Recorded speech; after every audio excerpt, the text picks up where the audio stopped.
with allegiance to the flag of the United States of America and to the republic for which it stands, one nation, under God, indivisible, with liberty and justice for all.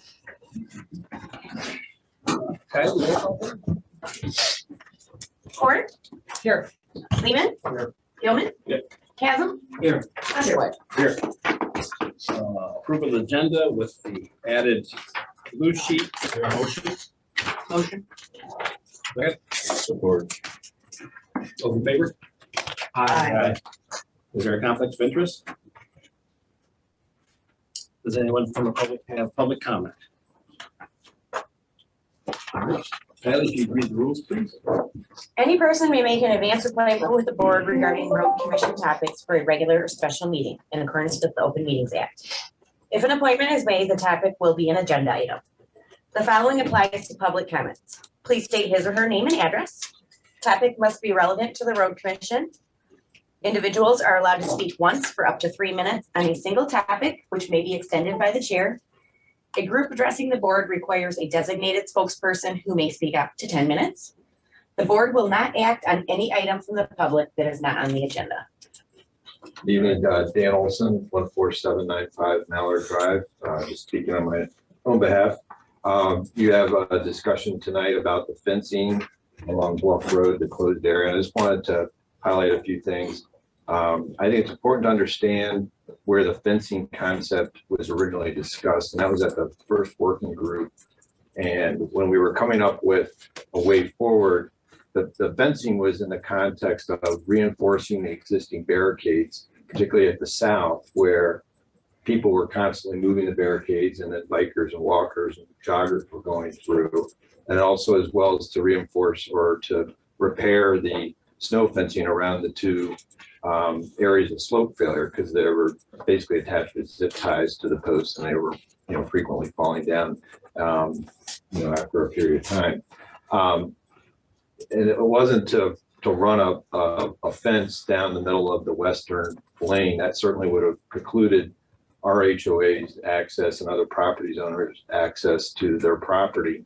It appears that to some extent that extensive fencing is kind of moot. The position now is that the public will be allowed in there, the bikers, and so that the need to really reinforce the barricades at the south is really just to make sure that unauthorized vehicles that don't have permission to go in there don't get in there. And there's no reason why you just can't simply repair the snow fencing around the two areas of the slope failure. There's actually, if you walk it and you look at the slope where the individual property owners and the HOA has repaired the shoreline, there's probably not even need to keep that snow fencing there. I think it's just the two areas where the slope failures are that, should be of a concern. On the same kind of topic, what we're still looking for is doing some type of remediation still this year to, not have the problem continue to get worse. And I played the last meeting, the recording from DEI, the recommendation was to start with that western side ditch, line it with an impermeable layer so that does not continue to contribute to the surface water that then hits that clay layer only 3 feet below the road surface and then runs over and saturates the bank from the top. And so what, this commission is willing to expend money. Your November meeting indicated you were willing to spend up to $1 million to repair the entirety of Bluff Road in that closed area. It certainly seems reasonable to not let this upcoming construction season pass us by and not take some action that would actually have some meaningful impact. I know the reason that we're given that can't happen is because of the safety rating factor. And if you recall, GDI described that as a very preliminary number. It was based on a lot of assumptions. And the first step that they recommended was redo the ditch, and then they could recalculate that safety rating to permit other activity towards repairs of that road. So I'm just hoping that there would be eventually some discussion about that, and just wanted to make sure that you understood the impact or the impetus behind the initial fencing concept. It was not to run a fence north and south in the middle of the wetland. Thank you. Anyone else? Seeing none, appointments. Bill? I'm not bringing my board this time, so I hope I'll remember the job we're talking about. Thank you for seeing me again. I really like coming up here. It's gonna start getting nice again. Nice not to see any snow. Okay, so Boardman River Crossing, we passed some pretty big milestones this past month. The new process with MDOT and Federal Highway Administration, we were now approved the classification of the document or the project as an environmental assessment in accordance with the NEPA rules, Federal Highways Environmental Policy Act. That was a big hurdle because we had to go back and forth several times and answer questions. MDOT's new policies are still evolving, and we are the guinea pig. So it's been difficult, but we're getting through it. We passed that hurdle. Federal Highways approved the assessment or the classification of the document as an environmental assessment. The next step is initiation. They're not real comfortable with that yet, but we're allowed to move forward with all the environmental assessment tasks. We can still move forward, but the initiation is really only the start of that 12-month clock that I've talked about. Once the initiation occurs, we have to complete the document in 12 months.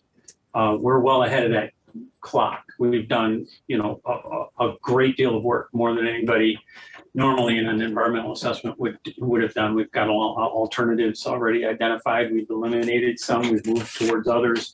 Our environmental, biological, the wetlands, all the ecological stuff has been looked at. Just has to be updated. So we're moving pretty forward. From that policy procedure act level, the initiation is the next step, and MDOT is not ready to move forward with that, but we are moving forward with the environmental assessment. We're still moving forward. So the alternatives assessment that I went through last week pretty clearly is kind of on hold because we're in a developing traffic mode where we have to get the MDOT and the stakeholders but the agencies to agree on our growth rate, so we can calculate our future growth and our future volume, so we can identify turning lanes and things to finalize our geometry. Our geometry is set except at major intersections, which the traffic numbers will finalize. We're meeting with MDOT.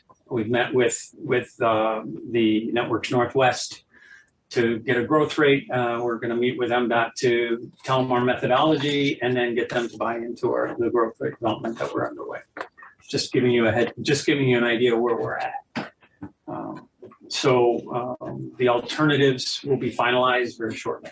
Most likely by the next time I'm here, we'll have finalized our alternatives and we'll be able to make judgments. Now, the process next is to move into the public engagement process.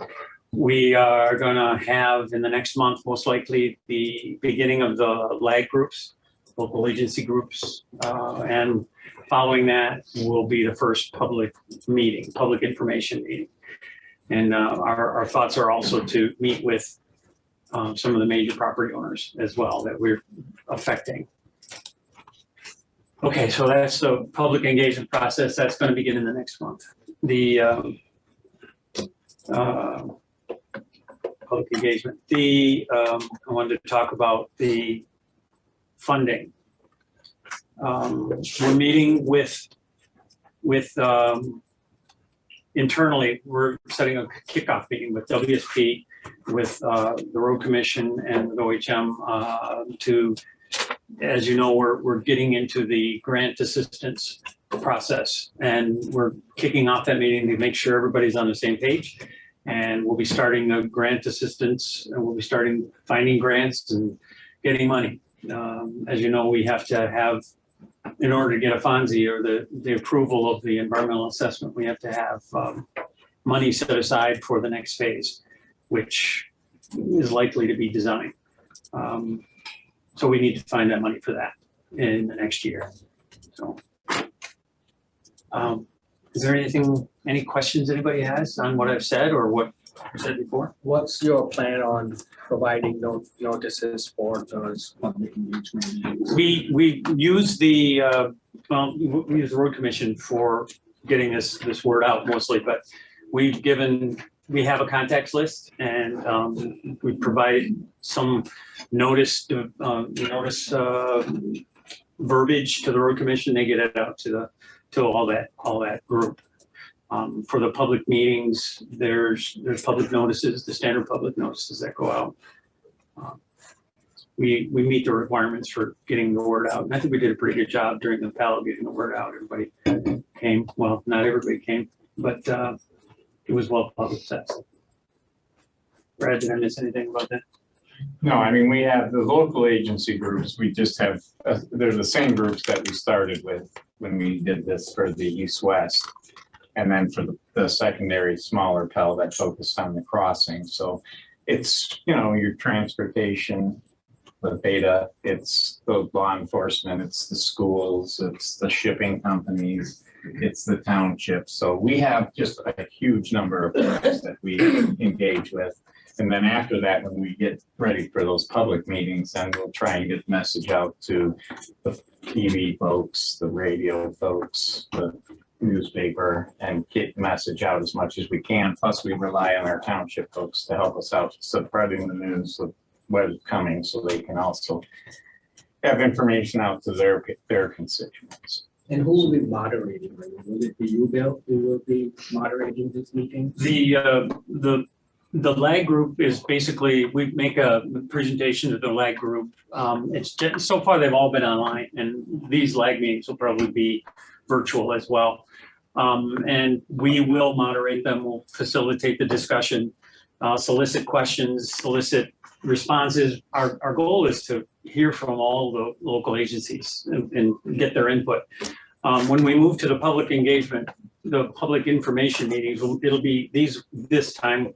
Well, they were last time too. They were in public or in-person meetings, and they'll continue to be. We'll have a virtual component as we did before, but we'll make presentation and then stop the presentation and move into a question and answer session. We have board stations around the room, depending on traffic or environmental and stuff like that. So we'll field questions, record questions and stuff like that. So yeah, Thank you. anything else? I guess that's it. Thanks, Bill. I was gonna comment on the liveliness, the happiness, the joking around before, and I just want to make sure everybody knows there's nothing green in those brownies. So there wasn't those that made you guys so happy. I'm glad to know that you're all good friends. All right, thanks. Josh? My name is Josh Francis, I reside at 5939 Sharman Road. Just providing an update to the commission.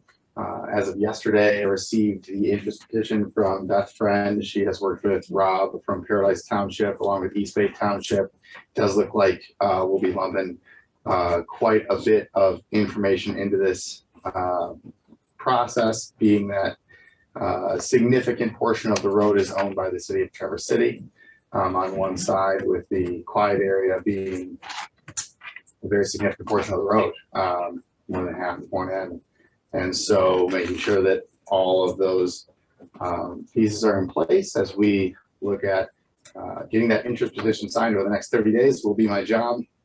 But I am sure I'll have those signatures and we'll be at that point again next month. I really appreciate the commission letting me give updates. Yeah, and unlike taxes, the city, once if you get into any kind of special assessment, city gets to pay you. Exactly right. We are looking at a special assessment district with both townships, all residents of the road. But like I said, yes, the city being a big portion. That's right. That's great. I think we're in a good spot, and I really appreciate Jim Chipper chipping in as well on that. just an update on my end. So thank you very much. It's a process, isn't it? Yes, appreciate it. But Brad, thank you for No problem. what you've done as well. All right, consent calendar. The consent calendar is used to expedite business by grouping non-controversial items together without discussion.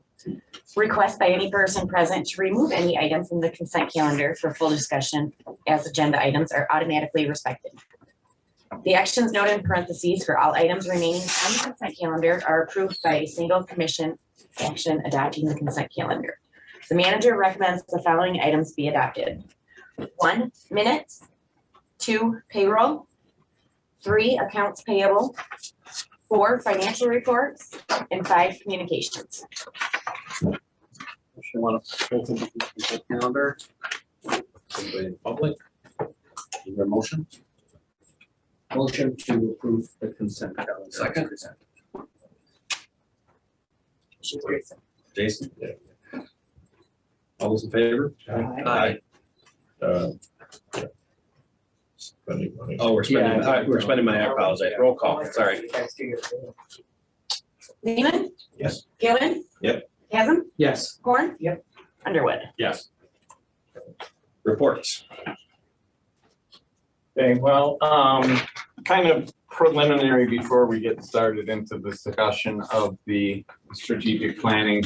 As I think we pretty much came to the agreement on that Saturday that we were all behind it. We here, after going through this many a times, have laid out a reorganization of how the new organization falls and who's responsible for what. This is basically to help us facilitate everything within the road commission and group together people that will be working on strategic planning initiatives. It also gives us some better accountability for us to track projects, track work, and group all of the field folks into one great big pie that they will be working together. Because as we start hitting a lot of gravel road projects, those are built by our field ops folks, but we need help from engineering. And then when engineering is building a project, they are looking at having us in field ops use our forces to do some grading, some ditching. And we now are getting into doing guardrail in-house. So there's a lot of things that come into play. And that is where we stand with this. We basically unfurled this to the board, to the staff on Tuesday. We've been talking to the personnel and it's working. It's gonna work. We're gonna make it more efficient for everybody and give clear understanding where all of the people fall within the organization. And we're gonna try and get better cooperation between different groups through doing this. So that's just, where we stand and how we kind of shake out. It's taking advantage of a lot of people's abilities better than we have in the past. And it's also freeing up time for certain people that have been overwhelmed. That's the biggest issue. We had some people that were just trying to deal with too much and we needed to get some stuff off their plate so they can start dealing with their core duties more efficiently. So this is basically where it comes down. And if you guys have any questions about this, as time goes on, feel free to come in and talk to us. It's an interesting representation of the organization. Yeah, so it's a truck tire. Yeah, so we did it basically because the standard way you would lay out a organizational chart, by the time you look at the bottom person in field ops, they're like here and the rest of it's here. So it kind of worked better to kind of point out the fact that we're all in that same organization. So we felt it worked out well.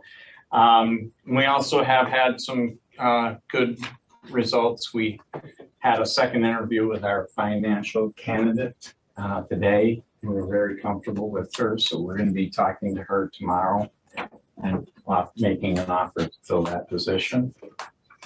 We've got interns starting, so we've got them coming on board, and we have got a few other things that we have starting. We're starting to look seriously at breaking out the strategic plan. So as soon as everything's done here, we can start marching forward to meeting some of the objectives at least on these goals that we have in front of us. So. I have a question on the staffing. Under finance, I see grant writer position, which is the position that we've been talking about. Yes. And so there's a placeholder for that.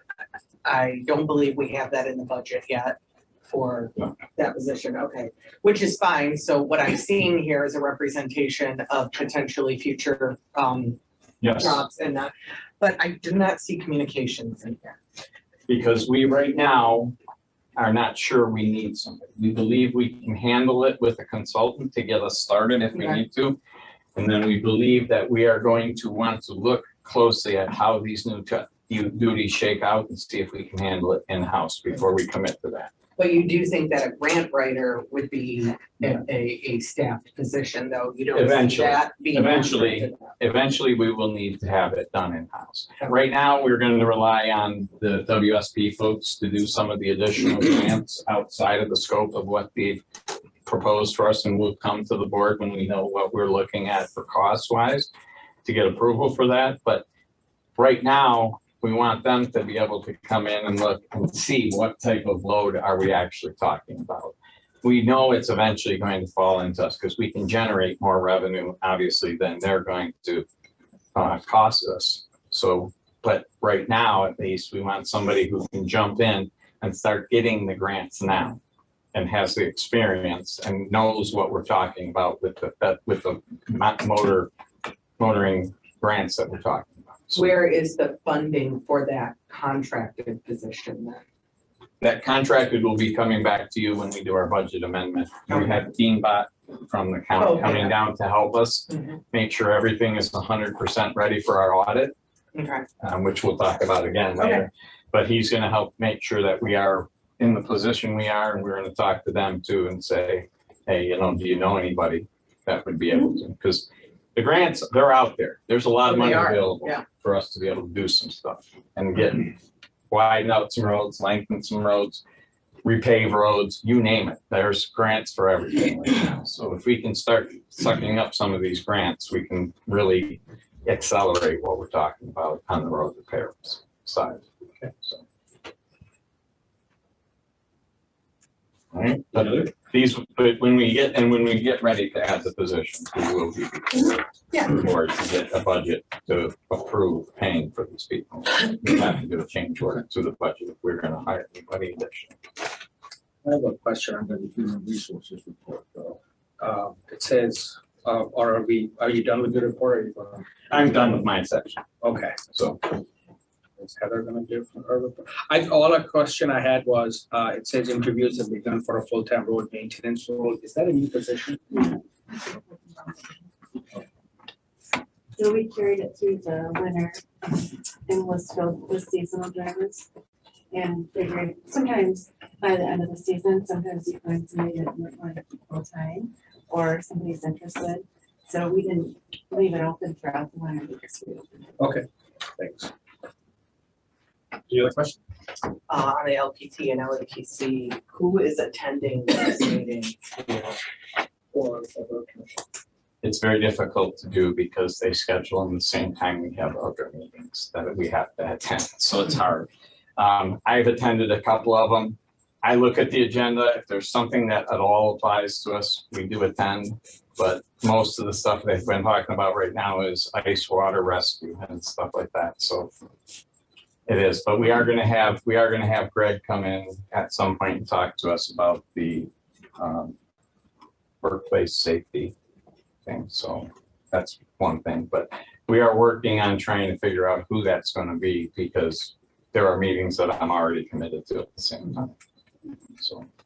So one of the things Greg has been working on with Nate Elger is discussing the MDOT shutdown of Grandview Parkway and then the subsequent rerouting to South Airport Road. I know that they have met, and I don't think the road commission was in that meeting.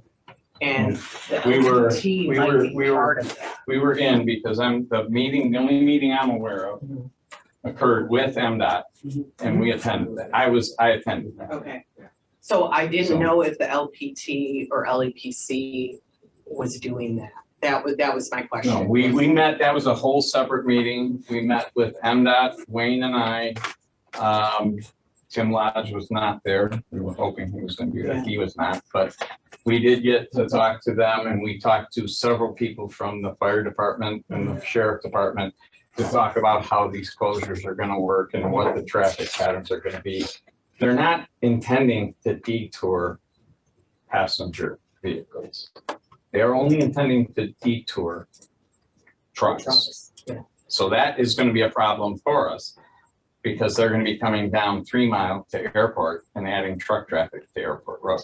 Yeah. So part of the deal is with MDOT is they are going to do an assessment of the road and see, and if there's significant damage done to the road, then they'll pay us for it. Okay. So they're also, same thing with Chum's Corners, which is gonna start like right before or right after Cherry Festival. They're gonna do that, they're gonna use our roads for a detour and then they'll repair whatever they damage.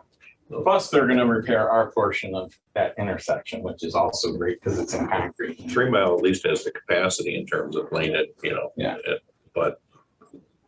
But if they do If it gets wrecked, I mean, Yeah. Yeah, that's very, that Just- shutdown is still 24. Is that the plan is It's supposed to close up this fall this fall?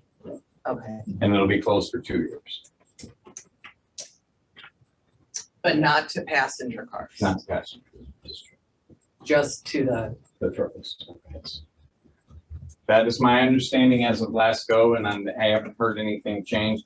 And Marty Coburn and I talked about it before he left, and he was of the same thing. They were trying to get the state to change the direction of the closure because the way it's set up now, all the traffic that should be able to free flow has to be detoured instead of detouring the ones that have to make the turn. So it would have been better to have ones detoured that wouldn't cause that crossing point, but they decided against that. do we have any preventative work that's scheduled for 3 Mile and South Airport, like a widening or a fixing? You're gonna be out there doing work before they get there. Okay, great. Thank you. I know Wayne is not here, but under state and federal aid projects, not clear as to this one project for Veterans Drive, South Airport Road to South City Limits in Garfield Township. And then Cedar Run Road, Harris Road to North Long Lake Road. What is that? Is it just regular chip and seal or? It's a chip with a asphalt overlay. It's a chip seal interlayer reflective crack. Okay, and right now it says that the progress schedule has that project starting on May 15th, but then it says that the contractor has indicated the scheduled start date may be pushed to July. Because right now, there is they're laying down some water main on Cedar Run near the high school. Correct. So I'm hoping that, and I think Yeah. that's supposed to go into. We stopped just before the water main. Okay, project. yeah, but my point is that, I mean, Yeah. there's already traffic backing up in the morning. But we put Elmer's in contact with Reef Riley prior to that, and they already knew before that, but they decided to change it to July. Okay, so hopefully the. Some coordination. Yeah, okay, all right, thank you. It'd be nice to go to July when school's out. At least you'll have less teenagers interrupting the. All right. All right, if there's nothing else, ready to move on to approval of the strategic plan. So you should have in your packet the most recently revised version of it. And I went through it, then I had staff go through it. And I think, John, I think you made like 4 different times you sent me another version because we kept finding little typos in that, but we got it. And so you should have it in your packet. And assuming that we are all comfortable with I it, would make the motion that we approve the strategic plan as presented. Second, Support. are there any questions? What we have done. Great. Yeah. and Thank it you. looks like the way you guys wanted to see it as far as who's dealing with what. Voice vote, all those in favor? Aye. All Thank you, John. Yeah, thank you. You want me to incorporate that chart you have in with the document, or you just want to give? I can send it to you. Okay, all right, It's cool. not a huge deal right now, but I'll get it to you. All right, yeah, we'll get your final documents and all that stuff. Sounds good. Thank you Appreciate very it. much for allowing me to work with you. I enjoyed it. Yeah. Thanks for your help. Thank Thank you. MPO participation resolution. Brad? Okay. You want to come up and talk too, and we can, I'm here to answer questions, certainly. yeah, so this is not, the resolution is not really forming the MPO. This is the agreement that we will be participating in the discussion as we go through. And there are changes in bylaws that have to be made. And there are changes in who's participating. But this is just really, right now, we're asking to say, yes, we are going to participate within the MPO. And then when the bylaws are hammered out, then we will take a No, vote. then it will be approved by the policy board, which is why I want to have one of the board members there for when we start talking about this. Okay. And we will talk about it before it happens, but the policy board will be voting on the bylaw. So then once the bylaw is done, then what happens? So our next meeting is May 9th. At that meeting, we're gonna ask that the existing TTCI policy board please schedule 2 meetings in June for discussion of the intergovernmental agreements. The meetings that take place in June will basically bring together all the representatives from the transportation agencies, transit, as well as the local units of government who are interested in sitting down for that conversation. And those members, we will help guide that conversation in terms of providing information, but Networks Northwest and those individuals that sit on the technical advisory committee are kind of hands off. The conversation will then commence amongst those local units of government, transportation agencies, and transit agencies for exactly how the formation of the MPO will take place. And what I mean by that is who is going to be represented on the policy board, whether they are voting members, what the dues would be, those sorts of things. Those items then go into the draft intergovernmental agreement. Those intergovernmental agreements need to leave the MPO policy board to come back to the respective governing bodies of the transportation organizations, transit, as well as the local units of government to receive their respective board blessing. Once that occurs, it needs to come back to the MPO policy board to be formally adopted. At that point in time, it's transferred to the Michigan Department of Transportation to get to the governor's office for her signature. And it's these 6 entities that are in this resolution that are gonna do the. There's more because I've actively been going to local units of government and providing presentations. Those were the individuals who were originally aligned with the Traverse Transportation Coordinating Initiative. The Metropolitan Planning Area boundary recommended by MDOT incorporated a whole lot of additional units of government that hadn't been participating. For example, Long Lake Township, Blair Township, Green Lake Township, Bingham Township, Whitewater Township, Peninsula Township. I think that is all. Did the Grand Traverse band, was that added because of that too, or was it? Yes, they are supposed to be all units of government within the MPA boundary, and as a sovereign nation, they're included. So right now, there's that TTCI, Yes. right? And it's composed of Grand Traverse County.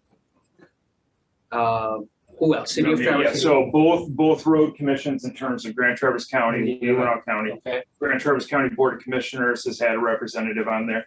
Acme Township, Charter Township of East Bay, Charter Township of Garfield, Charter Township of Elmwood, Traverse City, and Beta. Okay. That's everybody that has been. So essentially, it's going to be the same composition. We are just changing its name from TTCI to an intermunicipality committee. Well, it's still gonna be TTCI, the Traverse Transportation Coordinating Initiative. What you're doing by approving the resolution is saying it's a formal checkbox for the Michigan Department of Transportation, basically. They know that TTCI has been meeting in its current state, but the urbanized area designation didn't occur or wasn't released until December 29th of 2022. Since that release, that formally meets the federal threshold for establishment of a metropolitan planning organization.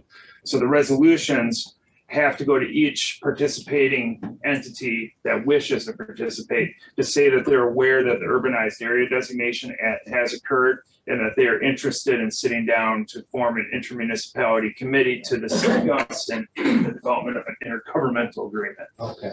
And that intergovernmental agreement is going to be the document that will establish the MPO? That is. And then the bylaws will be revised by this intermunicipality committee, and those bylaws will be the bylaws just for the committee, not for obviously the MPO.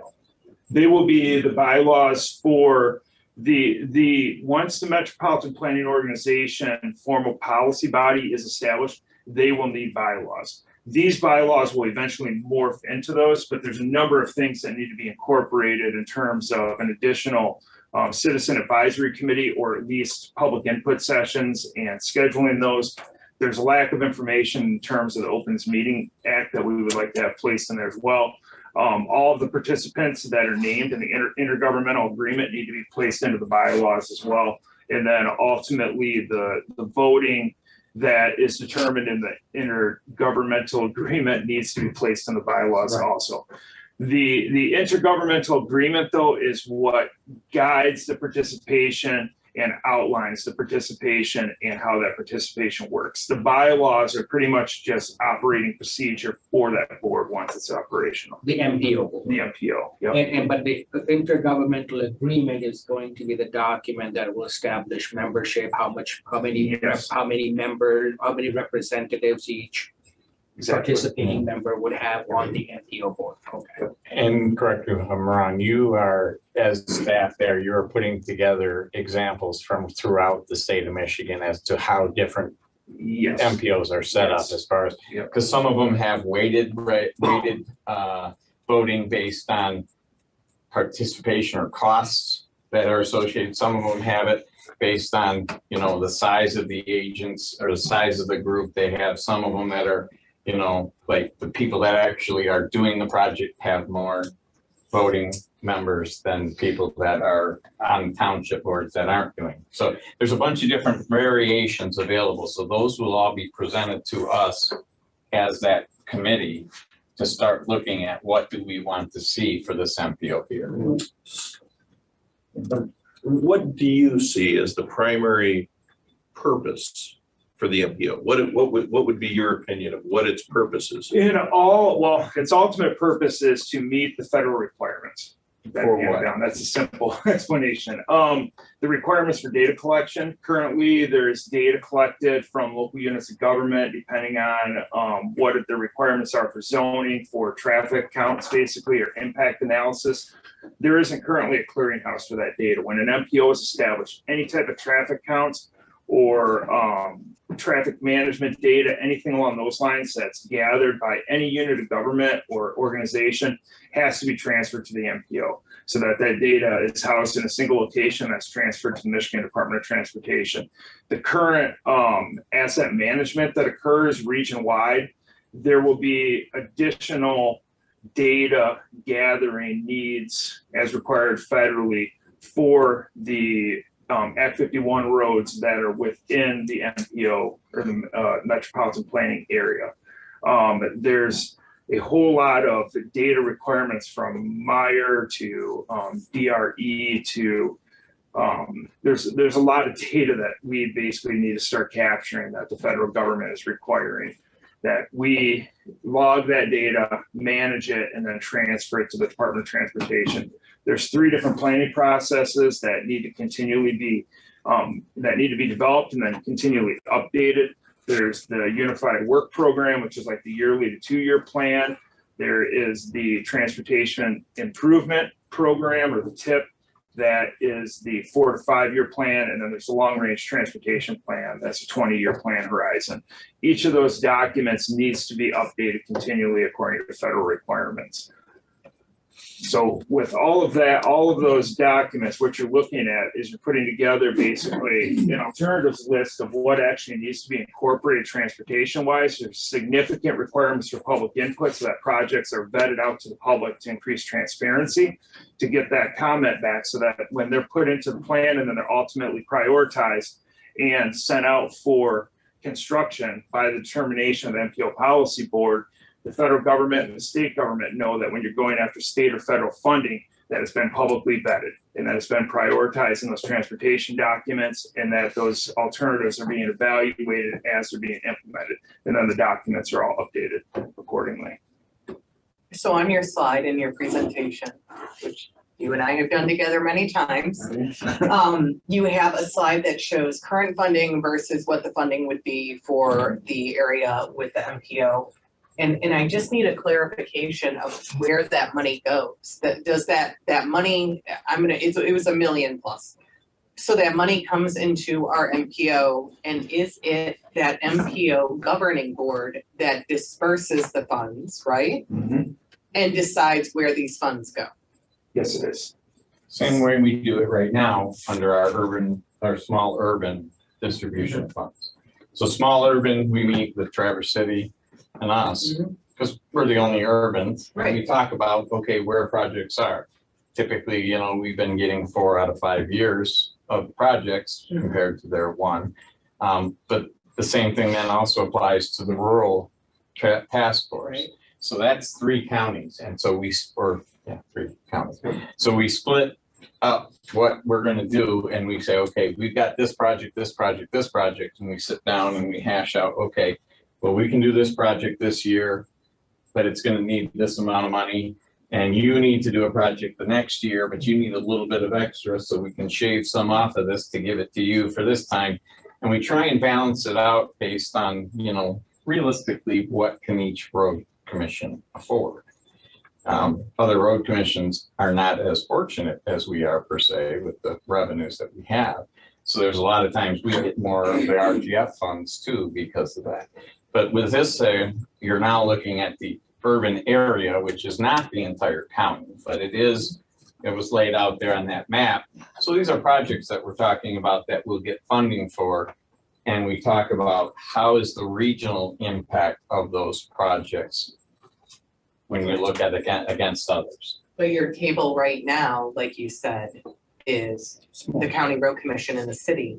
But now that process is completely replaced by a table that has seats from whomever is part of the MPO governing board, correct? That process you go through is gone, and now it goes to this larger entity, of course, a larger pot, you know, to divvy up. And so that's replaced, and then our current TTCI is replaced. It ceases to exist in its form now and becomes this MPO governing board. When I was on TTCI and we were anticipating the MPO, we discussed a lot about how it would open up more avenues for grants that we don't currently have. Do you envision that the person looking into these grants or the entity looking into these grants is part of the MPO itself? Or would that be something where, say, the county road commission had an employee that did grants? Would they be playing a role in trying to access those funds for county road projects via this larger open door now? I would say both. Okay. I would say both. How I understand it works, the MPO policy board can take their own initiative to secure capacity to develop grants, which can occur through our Networks Northwest Community Development staff.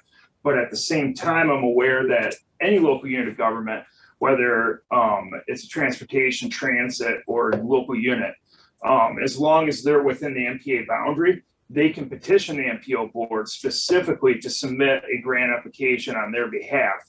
And there's a lot of different ways that pans out in terms of how the match commitments are made. Because a lot of times grants, obviously, you're going to have some sort of match commitment. So when it's a local unit of government, I know like the examples from downstate are, they will kick in a significant share or all of match commitment for that grant application if it's specifically for a project within their location and it's not drawing from the MPO funds that are actually allocated to the Metropolitan Planning Organization. So if we had an employee that was doing grant applications and this was a grant that was specifically about counties, we would be looking to ourselves for a match for this. But if it were a grant that's available to us as a county road commission, because we're part of this MPO, we could look to the MPO for a match to that grant that we at one point wouldn't have had access to without being an MPO. So this person would serve a dual role as far as those in-house grants and grant matches, but then also the grant funding available to us via the MPO process and of course the match. But that would require a vote on the match of every entity sitting at the table of the MPO. If they're contributing, yes. Yeah. Yes. Okay. Yep. Okay, I got it. At the risk of sounding cynical, I mean, what is the assurance that once this committee is created, that they will go back and review the bylaws and revise them? I mean, is there a built-in mechanism? They're gonna have to. Because the requirements from the federal government are so stringent on MPOs and the formation and all the aspects. They're gonna we're gonna bring forward drafted revisions that meet the intergovernmental agreement language. And it's gonna have to go through. I got a couple questions. There's a final approval of this? There's another approval from. Oh, yeah, there would be. You would need to formally approve the intergovernmental agreement, your participation in that. And then who approves the staff that's gonna run this MPO? Who approves the staffing? Well, that's okay. So there's a coordinated planning grant. The model that is being recommended by MDOT is that Networks Northwest staff the MPO. With that, there would be a hiring of a senior transportation specialist that would completely serve at the discretion of the MPO policy board, but they'd be incorporated into the community development department. So really, this board would really have no control then over what's going to happen. You Other than wouldn't directly as a board, no. but your liaison on the MPO policy board would be a So voting. what's the major disadvantage for us not participating in this? It's gonna impact your funding. You think it's gonna impact potential funding? No, it's gonna impact, the MPO is going forward whether you guys join on or not. We need three units of government, basically, 75% of the urbanized area. The federal government's gonna see that this occurs. And all they need is 75% of the urbanized area, which is basically Traverse City, So then what is East the money Bay, and used Garfield. What's that? Then what is the money used for? What do you mean? What is What the is money? this, what are these new monies that you continue to talk about? What are they used for? They're used for roads, transit. So who's gonna do the roads if the road commission doesn't step in? Private contractors. Not on our road. Not on our roads. That's not how it works. Yeah, well, I just, then you can run that question up to MDOT and get a response from them. I'm just acting as a facilitator for the conversation. Well, I know the recommendation from MDOT is that the staffing goes with the regional planning agency because that is the model. Yeah. As an fair and impartial. The MPO crosses two county boundaries. And so with that, they want to see the participation of both county road commissions, as well as units of government from both of those counties. Brad, how soon does this have to be approved? This, we really need it soon, so we can start the discussion.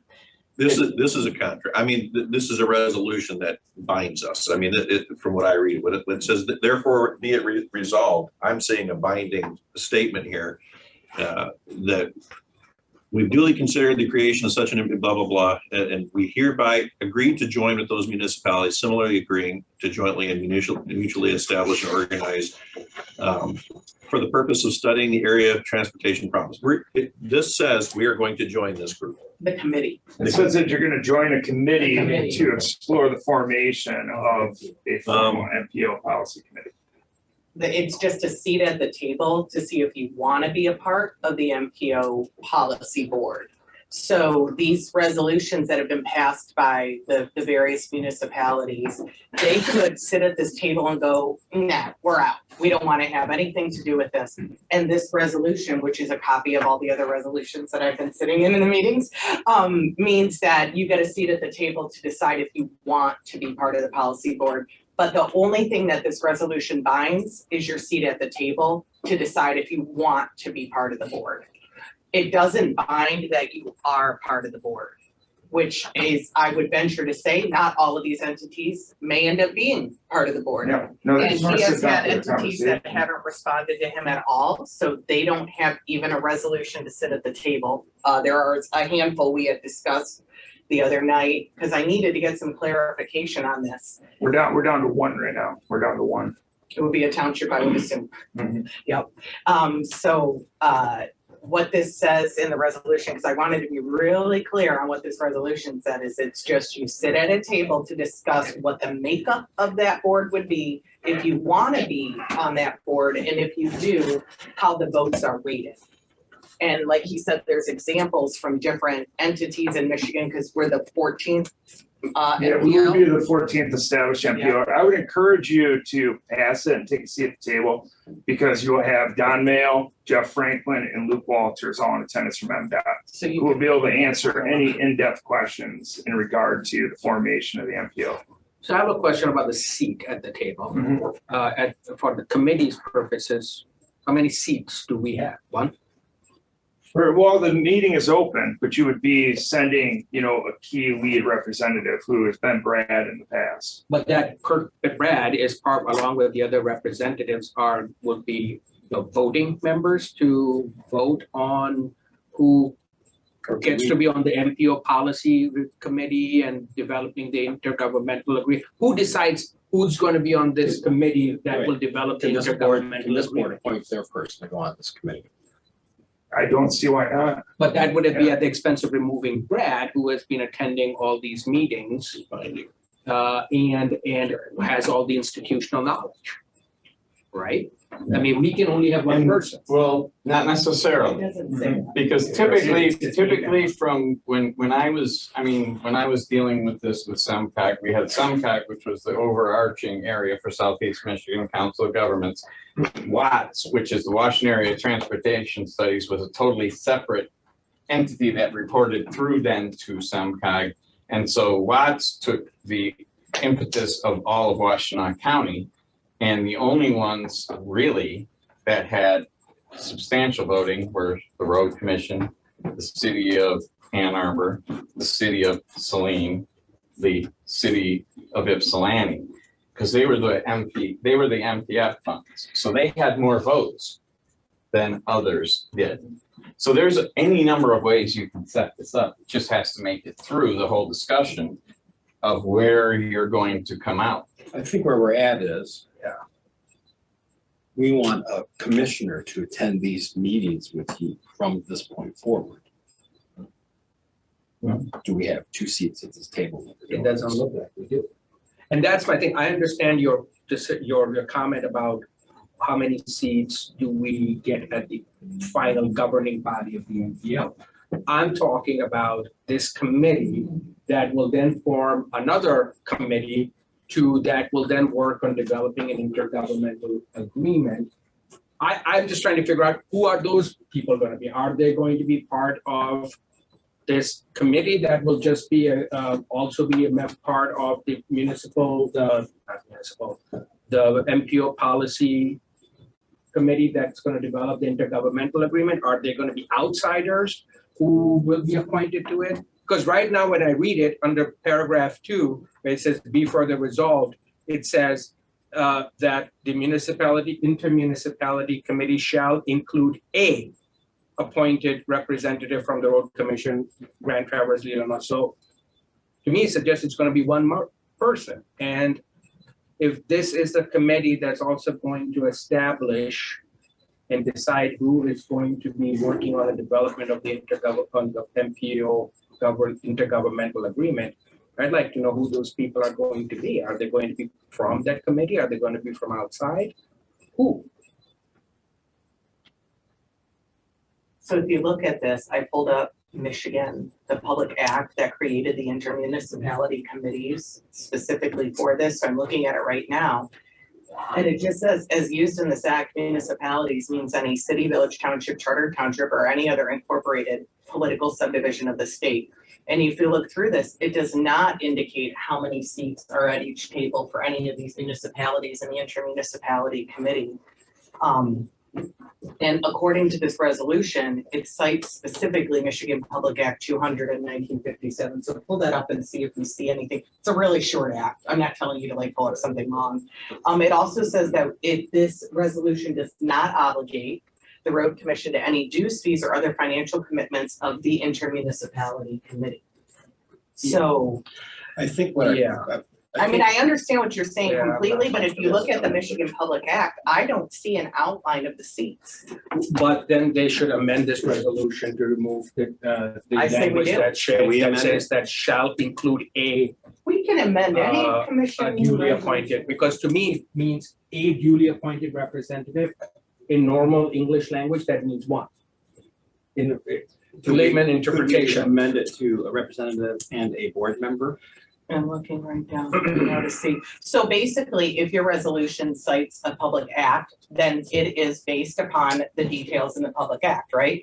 So I'm reading it right now, intermunicipality study committee may employ personnel, okay, whatever. I don't see a listing of of specifically the But if we're going right off of the resolution. But we are going it off says the A. resolution. No, but I'm saying the resolution, all we have to do is amend it to what we Yeah. want, as long as it's not in opposition of something detailed in the public act, because your resolution cites a public act, you can't go in opposition of the public act and cite that in your resolution, right? So if you read the public act, it's one page. I mean, it's not, it says how you would use equipment and office space. You can accept gifts and grants from the federal government, don't know what that means. You can be audited. And I mean, there's nothing here that says, it says the type of municipalities that can be in it. I believe we would obviously fit into that. And it needs to be 2 or more of these municipalities that they define what a municipality is.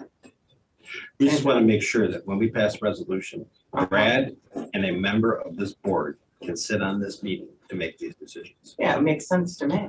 I don't know how to amend this. Does anybody have any? Well, we also don't know at this point, unless someone can answer, like, how is this process gonna work out? So, like I said, or I asked, once this intermunicipality committee is created, you said then they will then create an MPO policy committee that will work on preparing an intergovernmental agreement.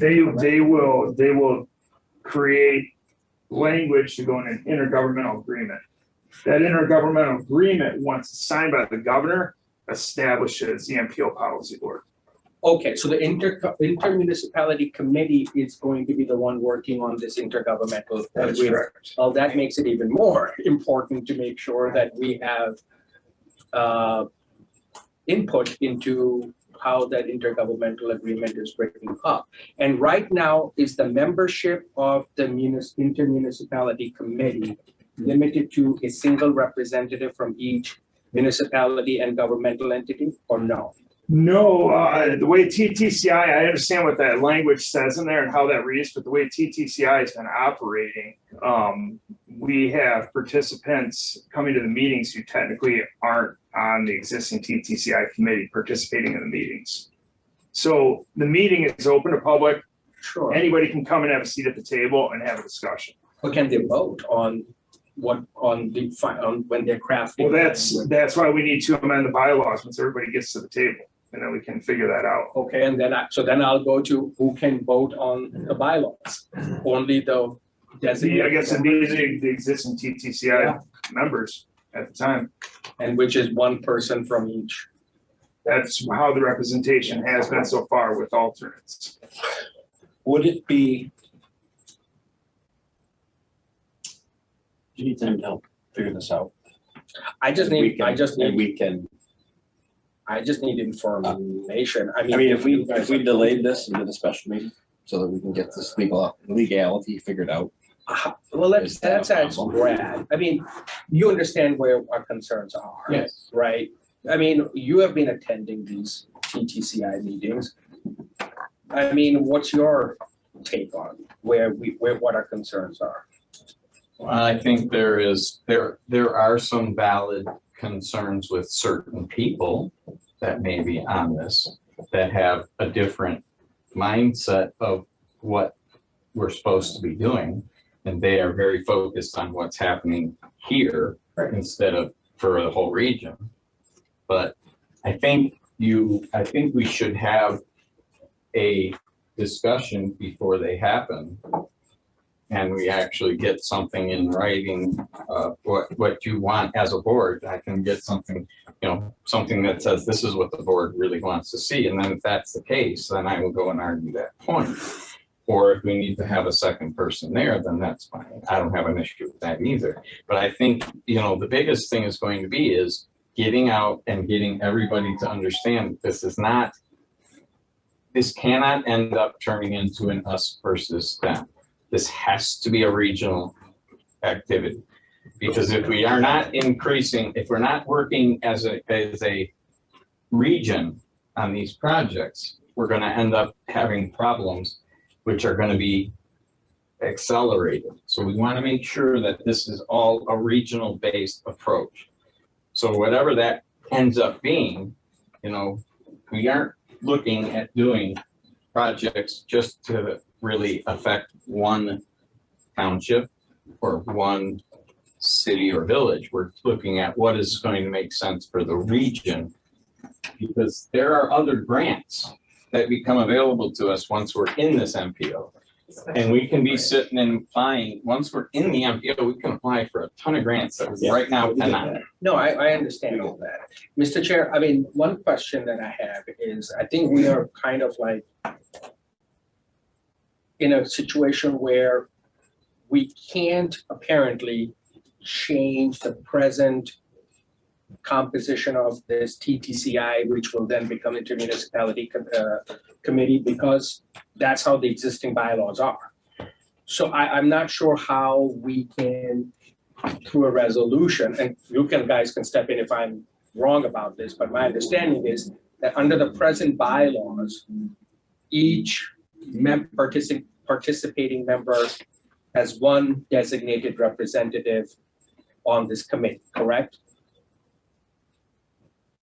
I don't think so. Doesn't say designated single. And the county administrator and a county commissioner have served on those together in That's the. what we're after here. Yeah. Yeah, okay. So I would say no on that, because I served on it with comments. The question then is, and I don't know the exact bylaws, because I was going through them and got cut off today trying to figure them all out, but the issue isn't necessarily can they be there for the discussion, it's how many votes do we get?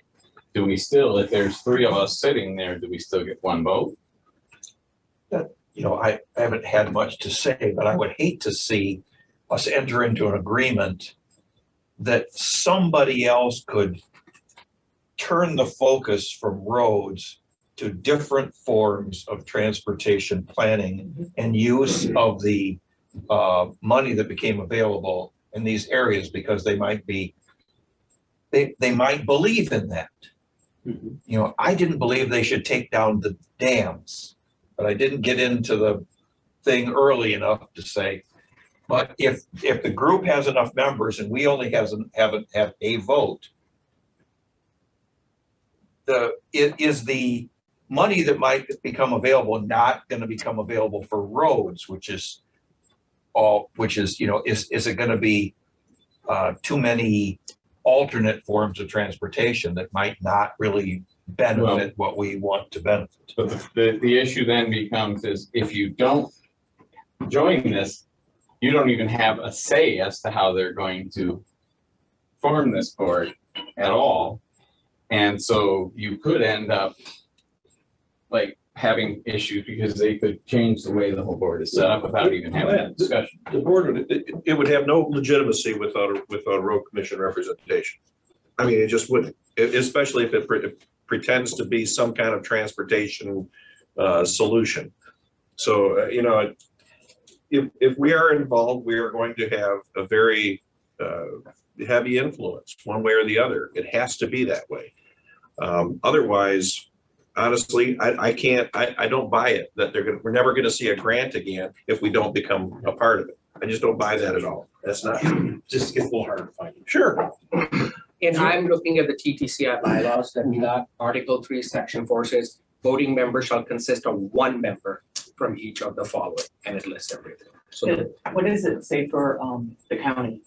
one member. and Does it it's- say county board of commissioners? Yes, and county, Grand Traverse County Board of Commissioners, everything, City of Traverse City, Garfield, Elmwood, East Bay, Acme, Long Lake, Grand Traverse County Board of Commissioners, Leelanau County Road Commission, Grand Traverse County Road Commission, and data. That's the bylaws, okay? So you've been on the board, who votes for the county? The administrator? We Commissioner? both voted. I did serve on that board with Tom Menzel. And there were times at that meeting, of course, it was a different cast of characters then, but there was the mayor and the city manager as well. It's possible. I mean, we're talking about Yeah, 2016 right. would have been, so that's quite possible. But I still don't see anything in this Michigan Public Act that tells us the makeup of the committee.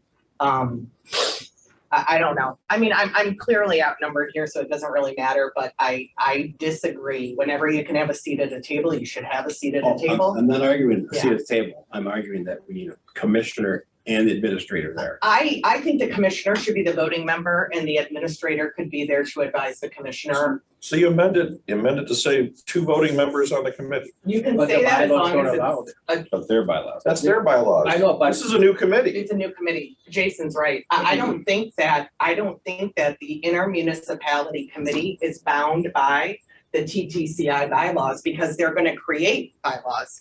So we're talking about a whole new thing. My problem is if we pass a resolution that specifically cites a public act and we are in violation of that public act. So that's why I'm reading those words. I'm starting over. I'm not going backwards to the old bylaws because we're moving forward. And I don't see anything on here other than talking about taking gifts and where you're gonna hold the meetings and being audited. But I'm not an attorney or a legislator, but it's pretty clear stuff. And I do think absolutely, we do not have access to grants for $100 million projects if we are not part of the MPO. And if we are not at that table, we run the risk of $100 million worth of bus routes. I'm not, And yeah. that doesn't help Empty bus routes. anybody in infrastructure in the community. And Jason, to your point, right now, as the resolution is presented to us, it does directly reference that the bylaws of the TTCI are the bylaws of the interview. Yeah. So once it's created, then they can change it. My point is that until they're changed, right now, membership is limited to 1. So we can put whatever we want in there to say it's gonna be 2, but the bylaws as currently they exist. Well, I think are that'd not. be good because it would show our intent Well, and it will be symbolic, so. so far. Yeah. So let's do that. And I, Any yeah, wording that would I mean, out of the, I mean, this will have to be thought about as to what the wording of this is. We can't just do it at this meeting on the top of our head. Unless you have some ideas. I was gonna- What's our deadline? I don't, let's just say that just because we are trying to figure this out, I was gonna propose a special meeting for May 11th anyway, because we have a lot of stuff coming up that we need to talk about for other issues. So if we have another meeting and we have it on May 11th, which is another Thursday, And I'm not gonna be present for that. I'm gonna be out. When you leave, On May 4th, when you back. May 22nd. For the 4th. I don't have any time. I'm gone Thursday night for commissioner or for manager's meeting. I won't make anything before the 11th anyway, so. I mean, there'll be a forum here, so. What's the what's the deal? I'm not comfortable approving this resolution as it's presently worded. There are just too many So let's- ambiguities. let's I'm move- not saying that I'm. We'll go opposed. for, you will be back for the 11th, but you'll be back by the 11th. 12 maybe, yeah. Well, I would like to be here. Yeah, I would too, but he's not gonna be here till 22nd. Maybe that's the best we can do. What is the timeline? I don't have What it is the exact. timeline there? Special meetings need to be held in June. Hopefully we can get the policy board members to agree to the conditions that they choose of for the intergovernmental agreement. That leaves a month to get it back to respective boards to get blessing. That brings it back to the policy committee like August, September timeframe at the latest, to get it to the governor's desk by October 1st. So what was the special meeting in June? There's gonna need to be 2 special meetings in June to discuss the intergovernmental agreement. At the May 9th meeting, there's gonna be a number of discussion items, including bylaws, setting the meeting date calendar for June, and the remainder of the timeline process At as May well. 9th, so that's even before the May 11th date that you. Meeting on May 9th, okay. Unless they call, well, I mean, we've been meeting on May 9th since the policy board approved the calendar back in 2022. Right. But they could call another special meeting in May, and then special meetings in June as well, I guess we can propose that to them. Just to grasp the concept here, the road commission is wanting 2 voting members on the ultimately formed MPO policy board. Or are we wanting 2 voting members on the intermunicipality committee? That's my Okay, understanding. just so that I can like grasp what your desires are there. Is this, who else has approved this resolution? Oh, Peninsula Township, Charter Township of Long Lake, Charter Township of Elmwood, Green Lake Township, Traverse City, Grand Traverse County Board of Commissioners, Leelanau County Road Commission, Charter Township of Garfield. We anticipate that East Bay will pass it at the next meeting. We anticipate that Bingham Township will approve it at their next meeting. They approved it today. Beta, Approved today. did they approve it today? I have not heard. And the airport authority approved for the engineering or tech committee on. Yeah, they have a seat. Yeah, there's, Obviously, they can't sit on it. they can't sit on the policy Who board. attends on behalf of the Grand Traverse County? And Current County Board of Commissioners, Brad Jewett. he's the only one? He's been the only one that has been attending from the county. For Leelanau County Road Commission, do they normally participate in TTCI or no? Yes. They do? Brendan, my manager. Their manager has been attending, okay.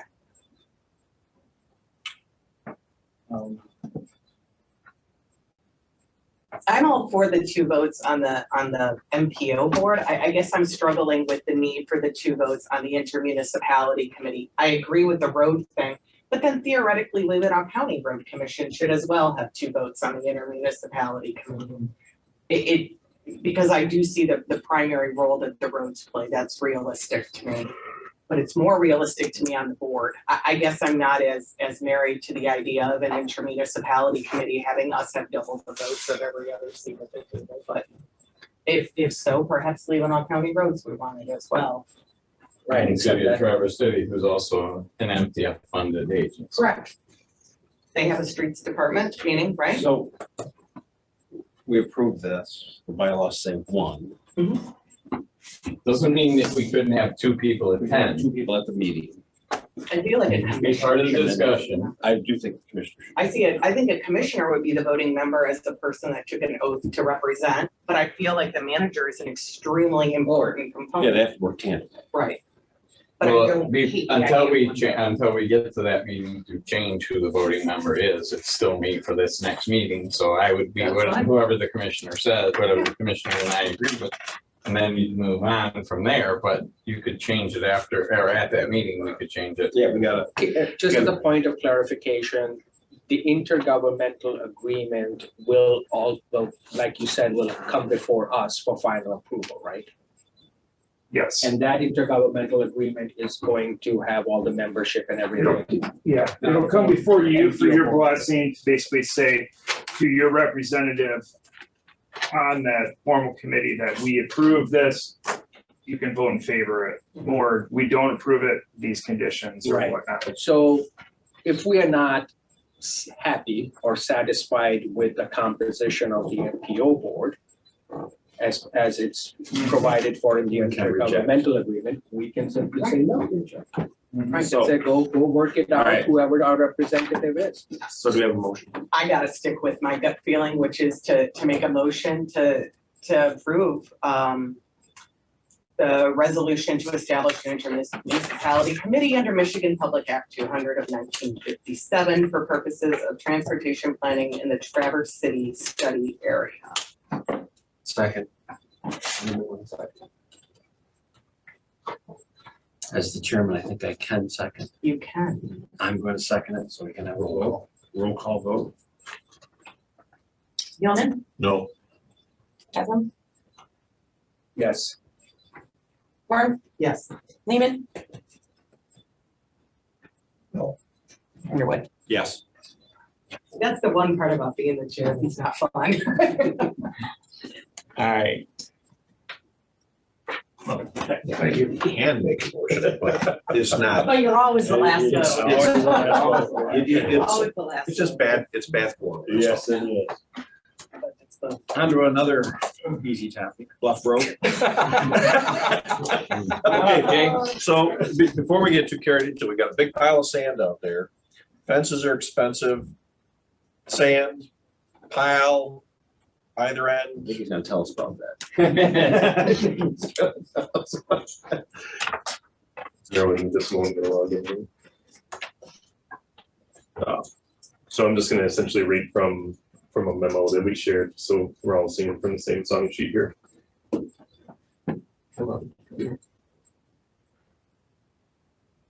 All right, so as you heard earlier, there was a working group that was comprised of volunteers from the Peninsula Township Board, our own board, Grand Traverse County Road Commission staff, multiple engineering firms, residents, and many other interested parties to discuss, the future of that small decertified segment of Bluff Road. Amongst other topics and recommendations, that group recommended upgrading the current snow fence with something that was more substantial, a permanent cyclone fence within the closure. In response to that, we did seek out sealed bids. On Monday, April 10th, our staff met with Peninsula Township Fire Department staff to discuss emergency response within that segment and also that fence concept that was proposed by the working group.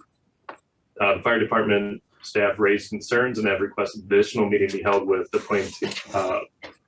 Peninsula. I keep saying Plainfield. Peninsula Township Fire Department staff, members of the township board, and our staff. At the time I wrote this, said it was tentatively scheduled for the week of the 24th. It happened yesterday. On Thursday, April 13th, sealed bids for the fence were opened.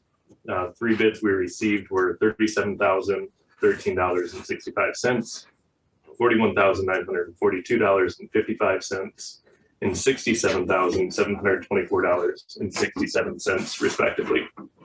Those 3 bids represented roughly a quarter of the document holders. We did go through the white pages on this one to try to get as many document holders as we could. For context, the white pages are an old source of phone numbers and information. But in consideration of those ongoing discussions about emergency response from PTFD, concerns from the residents, and also that cost of that bid, we are not recommending the installation of the fence at this time. Recommendation relating to the award of that bid or pursuit of alternative solutions, if we want to talk sand, probably good, are going to follow the conclusion of those discussions from the PTFD and the Peninsula Township Board. So you had the meeting yesterday. What happened? Yeah, so really good discussions. The 2 things that we wanted to ensure is that 1, PTFD is fully aware that their vehicles and equipment are not capable of going within that closure. Based on the weight of their equipment, they have the same concerns as our staff does, putting our own equipment out there, and that's not something that's recommended. So they are kind of taking into consideration what an appropriate response would be, and short of going by foot or potentially a small gator, their response within the closure is rather limited. Based on that, we are looking at 2 potential viable solutions. One is some simple signage and placarding that's permanent at each end of the closure, with appropriate wording that both alerts motorists to say, hey, this is closed, don't go in here, unstable bluff. I'm kind of paraphrasing. Obviously, we seek out what that appropriate language for the signage would be. And then if people were to go around that, on their own accord, that would be, you know, at their own risk. That wouldn't be something that's recommended. It's not maintained for public travel. The other option we could do is bollards, collapsible bollards that lock at the bottom. So if needed, emergency personnel could have access to the area by unlocking those bollards, collapsing them, either going in on foot or if they so choose by a small gator. But at that point, yeah, we would not recommend any sort of permanent, long stretching fencing in the middle of the closure. So under your first option, the barrier, are those barriers something that can be moved in case access by emergency vehicles is needed, or even utility vehicles, like if consumers wants to get in there, or, you know, or some of the utility company that has utilities, can they get in there with that barrier in place? Potentially. So it's something that we need to take a look at and continue to meet the fire department in the township to kind of finalize that design. What I envision is, you know, 2 sets of permanent road closure signs within the asphalt portion of the road. And at that point, you know, an unaware motorist would then be made aware of the road closure and the hazards, and you would have to make an intentional maneuver to circumvent those barricades and that signage. So they could potentially still travel within the road right of way, or in an emergency, you know, an emergency personnel, they obviously travel outside the road right of way if need be. But at least people would be made aware of the hazards within the closure, and they could not unintentionally enter a hazardous area. The Peninsula Fire Chief mentioned that he was uncomfortable with the idea of any kind of internal combustion engine going beyond the barrier into the closed part of the road because of the risk of fire and the inability for Peninsula Fire to respond into that area because the road is not, they are not able to go into that. Did you have that discussion with him or any clarification of that point that he had made? So at the conclusion of the meeting, we did ask for some additional language, and Isaiah was going to follow up with Fred on, you know, what is the actual, you know, formal fire department type lingo, you know, in terms to express their concerns. But yeah, I understand it to be the same. So based on the undergrowth, the standing dead on that hill, and their inability to get their equipment down there, if there were to be some sort of event, their ability to respond from the bottom of the bluff would be pretty much compromised. And especially with prevailing winds coming off the lake, that could be a pretty serious scenario. So I would imagine that they would share a concern that any sort of ignition source would be a bad bet.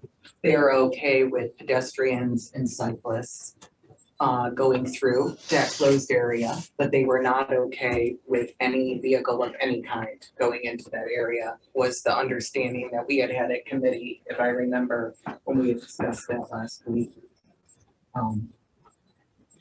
So. Go ahead. I mean, what's the, I mean, do you have an estimate as to the cost of the 2 options? So the setting of the posts, so it would be essentially pressure treated, you know, 4x4s or 4x6s, recovered guardrail straight sections and signs. That's something we could do in-house. That's not something we'd have to go out to bid for. If we were looking at that bollard type option with collapsible bollards that would extend, you know, both whether from right of way to right of way or just within the lanes of travel, that's something that we'd probably have to design and seek estimates for. There are a certain amount of rights the property owners have to access that property, I believe, that may not make the Peninsula Township Fire Chief happy. But that's the way it is. The owners have a right to access their property, and we've had an agreement for them to get to their beach. I don't think the fence, I have been in on most of the fence discussions. I would have liked to know you were meeting, and I would have liked to have met with that, since I've been involved with the Peninsula Township Board and members in quite a bit of time. Part of the fence was our road commission, based on what we've talked about before, was worried about pedestrian safety. And we were going to put up this barrier to do our part for pedestrian safety. Now, but I thought it was going to be on the center line of the road.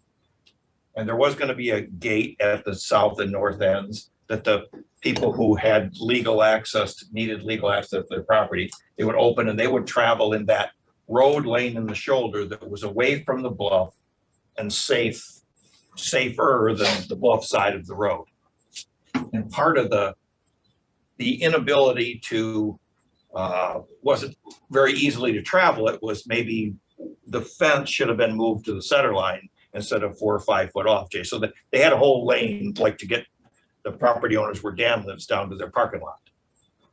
So I would advise, with the road being closed to public travel, we can't design things within that closure for public travel. So what we looked at was what's best suited to prevent people from encountering an unplanned hazard, i.e. that unstable bluff, and what would be the most sustainable, maintainable solution. So if we drop the fence directly down the center line, there are sections of that start failure that are already at the center line. So installation of a fence would be troublesome, but also I'm not sure how long that fence would last if there was a future failure. So that's why we made that option to say, okay, let's move that inland a little bit. There's still pavement and there's still shoulder, but if someone did need to travel on there, they could.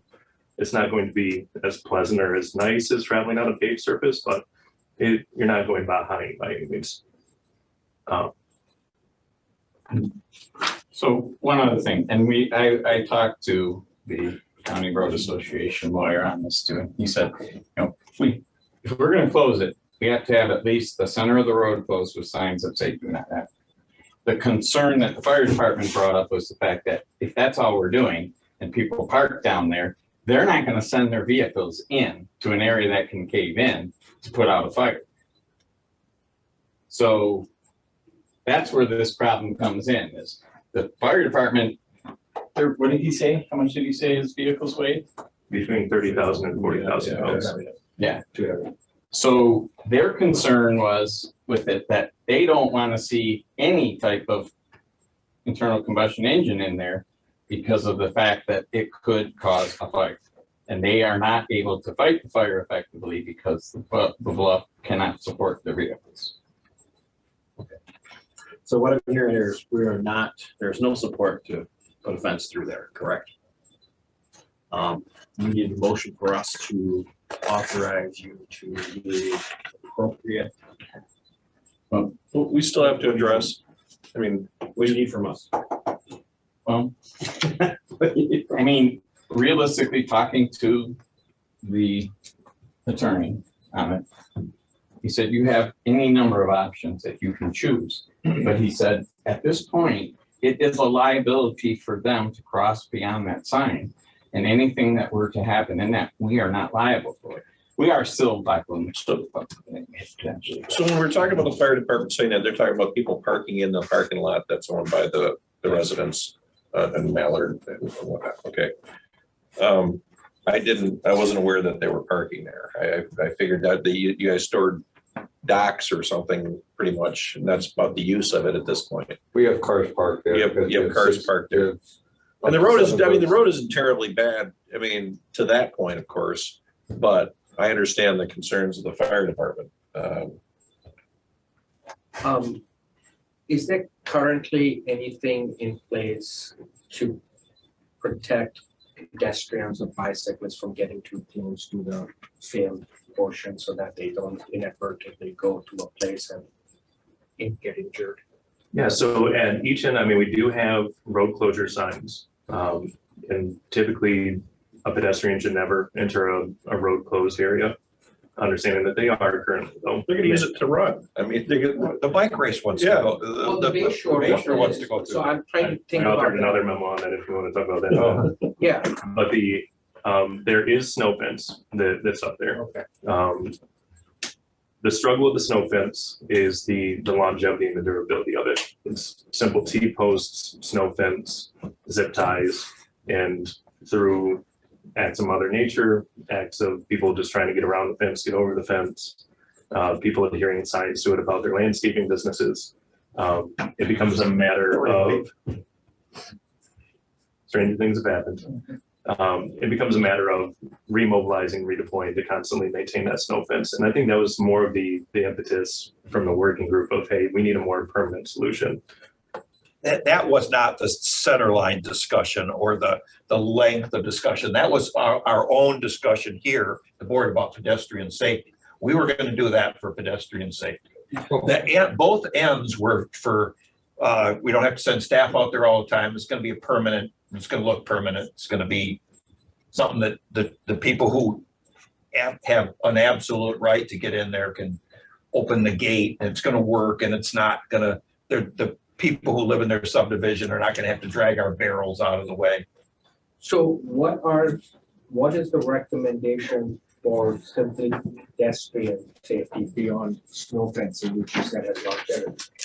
So again, this is kind of a difficult space to be in, because in a dirt decertified segment, I'm not technically supposed to be out there spending public dollars to maintain anything.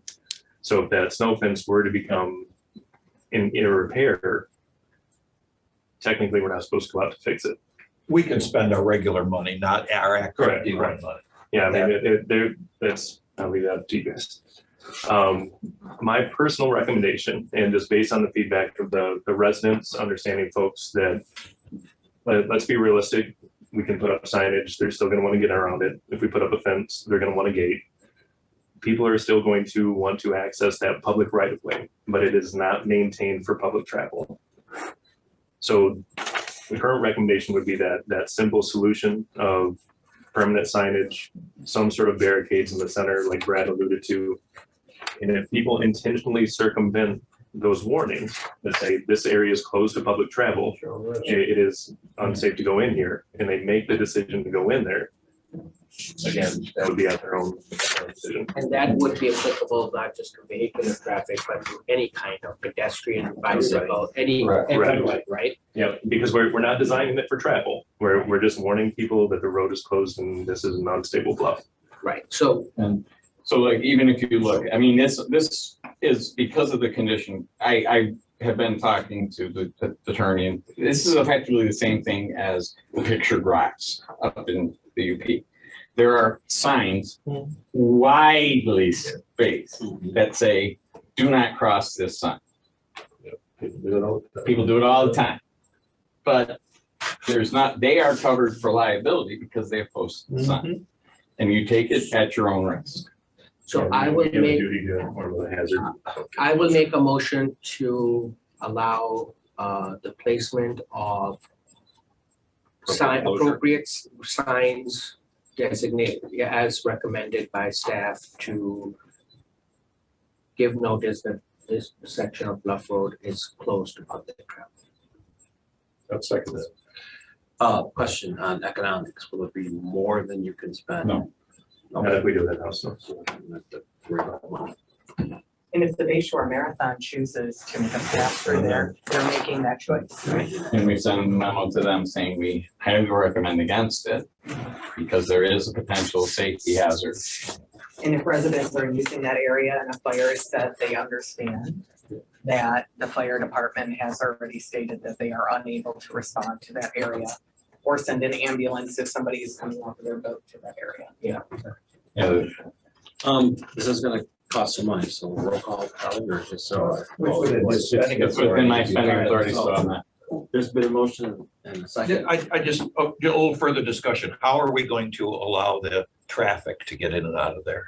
Again, we are not designing this for public travel. We are not allowing traffic in there. If they intend to circumvent or barricade, that is at their own discretion. We are not designing this for travel. We can't legally do it. We can't create one set of rules for one set of people and what, because by virtue of the fact that we decertified this section of Bluff Road, we are representing that we are no longer maintaining it for any kind of public travel. So we have to put our legal obligation is to notify the public that this road is no longer open to public travel. That's our legal obligation. We can't then create subsets of groups that, oh, you can travel, but you cannot travel. You don't think the people who have access on the road have the lady who's written us, Mrs. Rowe. She has access by Mallard Drive. I'm not. I'm asking you. No, yeah, and they probably may have property rights that are related to riparian rights at the bay. And that's, to me, that's a separate issue than from the road commission's point of view as to what the legal obligation is vis-a-vis this road. And that's why we are not setting up any sort of a public there. But we can decertify a road and then also say, but it's open to this type of vehicular traffic or this type of public traffic, but not the other kind. We can't do that. So they would still be able to go around the barricade. Yeah, they can go That's around what the I'm barricade. We're not gonna barricade it off so No, tight that they can't. no. And They my, can still my, go around my it. only intent when we set this out is so if, you know, someone who's celebrating their anniversary, they're not familiar with the area, maybe they hit the wineries a little bit, they're driving at night, they're not going to accidentally enter that. Right. Good signage. We have a duty to inform of a hazardous condition. My presumption also is that the residents that are there are more intimately aware of where they need to be and not to be, and they will be more careful than just general. All right. Any more questions? No. All's in favor? Aye. Any opposed? Second, the resolution. Has everybody read the resolution? Yes, I would make a motion that we approve the resolution. Support. All those in favor? Aye. So that will be transmitted to whoever needs to be, right, Brad? Yes. Okay. Thank you. We will make sure that once it is notarized. For the public record, that was in support of Oh, the Bluff Road. Bluff Road. So we're gonna pursue solutions through grants. Yeah, it is a collaboration agreement. Certified portion of the road, trans drivers. I did send it to Isaiah just So as a Isaiah doesn't have draft. it already. Okay. When I wrote it, I sent him it as a Okay. draft. If he had any comments, I didn't receive any comments back, so I assume But that we there originally were doing a letter and then they requested a resolution, so now they have the resolution. Yeah, and I think that when we approach our representatives and senator, that this resolution would accompany any request, letter request or anything, and I think it's a positive thing. Sounds good. Story of the night. And that's why I didn't sit on it. So, okay, roadkill discussion. I think we all kind of know where we started with this. The DNR approached us and told us that they had been concerned with the way we're picking up and handling deer. And they pointed out to us very clearly within statute that we cannot possess or take possession. You can't possess, transport, handle, or dispose without permit of the DNR. Okay. But most So the other they were option- talking about, if we dispose of deer in the manner we were, they were alluding to repercussions for littering. So we followed through with this. We had the meeting on December 15th. We discussed this because it is not really a feasible solution which they have proposed. They have proposed that we either dig a pit and bury the deer. And if you try and dig a pit to bury 500 deer, we don't own a pit. We don't own enough land to create a pit to dispose of 500 deer. The Eagle folks would then come after us for that. The second option they gave us was to dispose of it in a garbage can. Well, we talked to garbage folks. They don't want them in their garbage cans, especially not 20 a week, which we probably hit during peak season. So we have tried to make contact with the local officers. And that did not, we never got anything back in writing. All we want is something from them that says in writing that they are not going to come after us for picking up and disposing of their deer. And by disposing of it, what we have historically done since the mid-70s, when the DNR stopped collecting deer, because they used to collect them all. But apparently they decided they weren't going to do it. So road commissions picked up the slack, and we've been doing it for as long as anyone here can remember. We pick them up, we take them away from dense residential areas, and we drop them off of gravel roads or dirt roads with trees next to the road. We always leave them within the right of way. We do not litter on DNR property, and we do not put it on the DNR property. Put it in the right of way. Does it happen to be in front of the DNR property at times? Yes, but it's within the right of way. And so that's all we want to go back to doing and continue doing, because the problem with leaving them obviously in neighborhoods, the smell, but also you've got kids running around there. What are you gonna do when your kid falls on top of a deer? It's not a pretty sight. So we want to go back to, we cannot get anything in writing. So Mr. Alger was directed by some commissioners to call up and talk to the officer here, and they had a somewhat productive contact the first time. And then it went radio silent, and then he called them and they informed him that they were no longer allowed to speak about it. It needs to go to the PR person for the DNR. So, okay, we move on. We're trying to get in touch with them.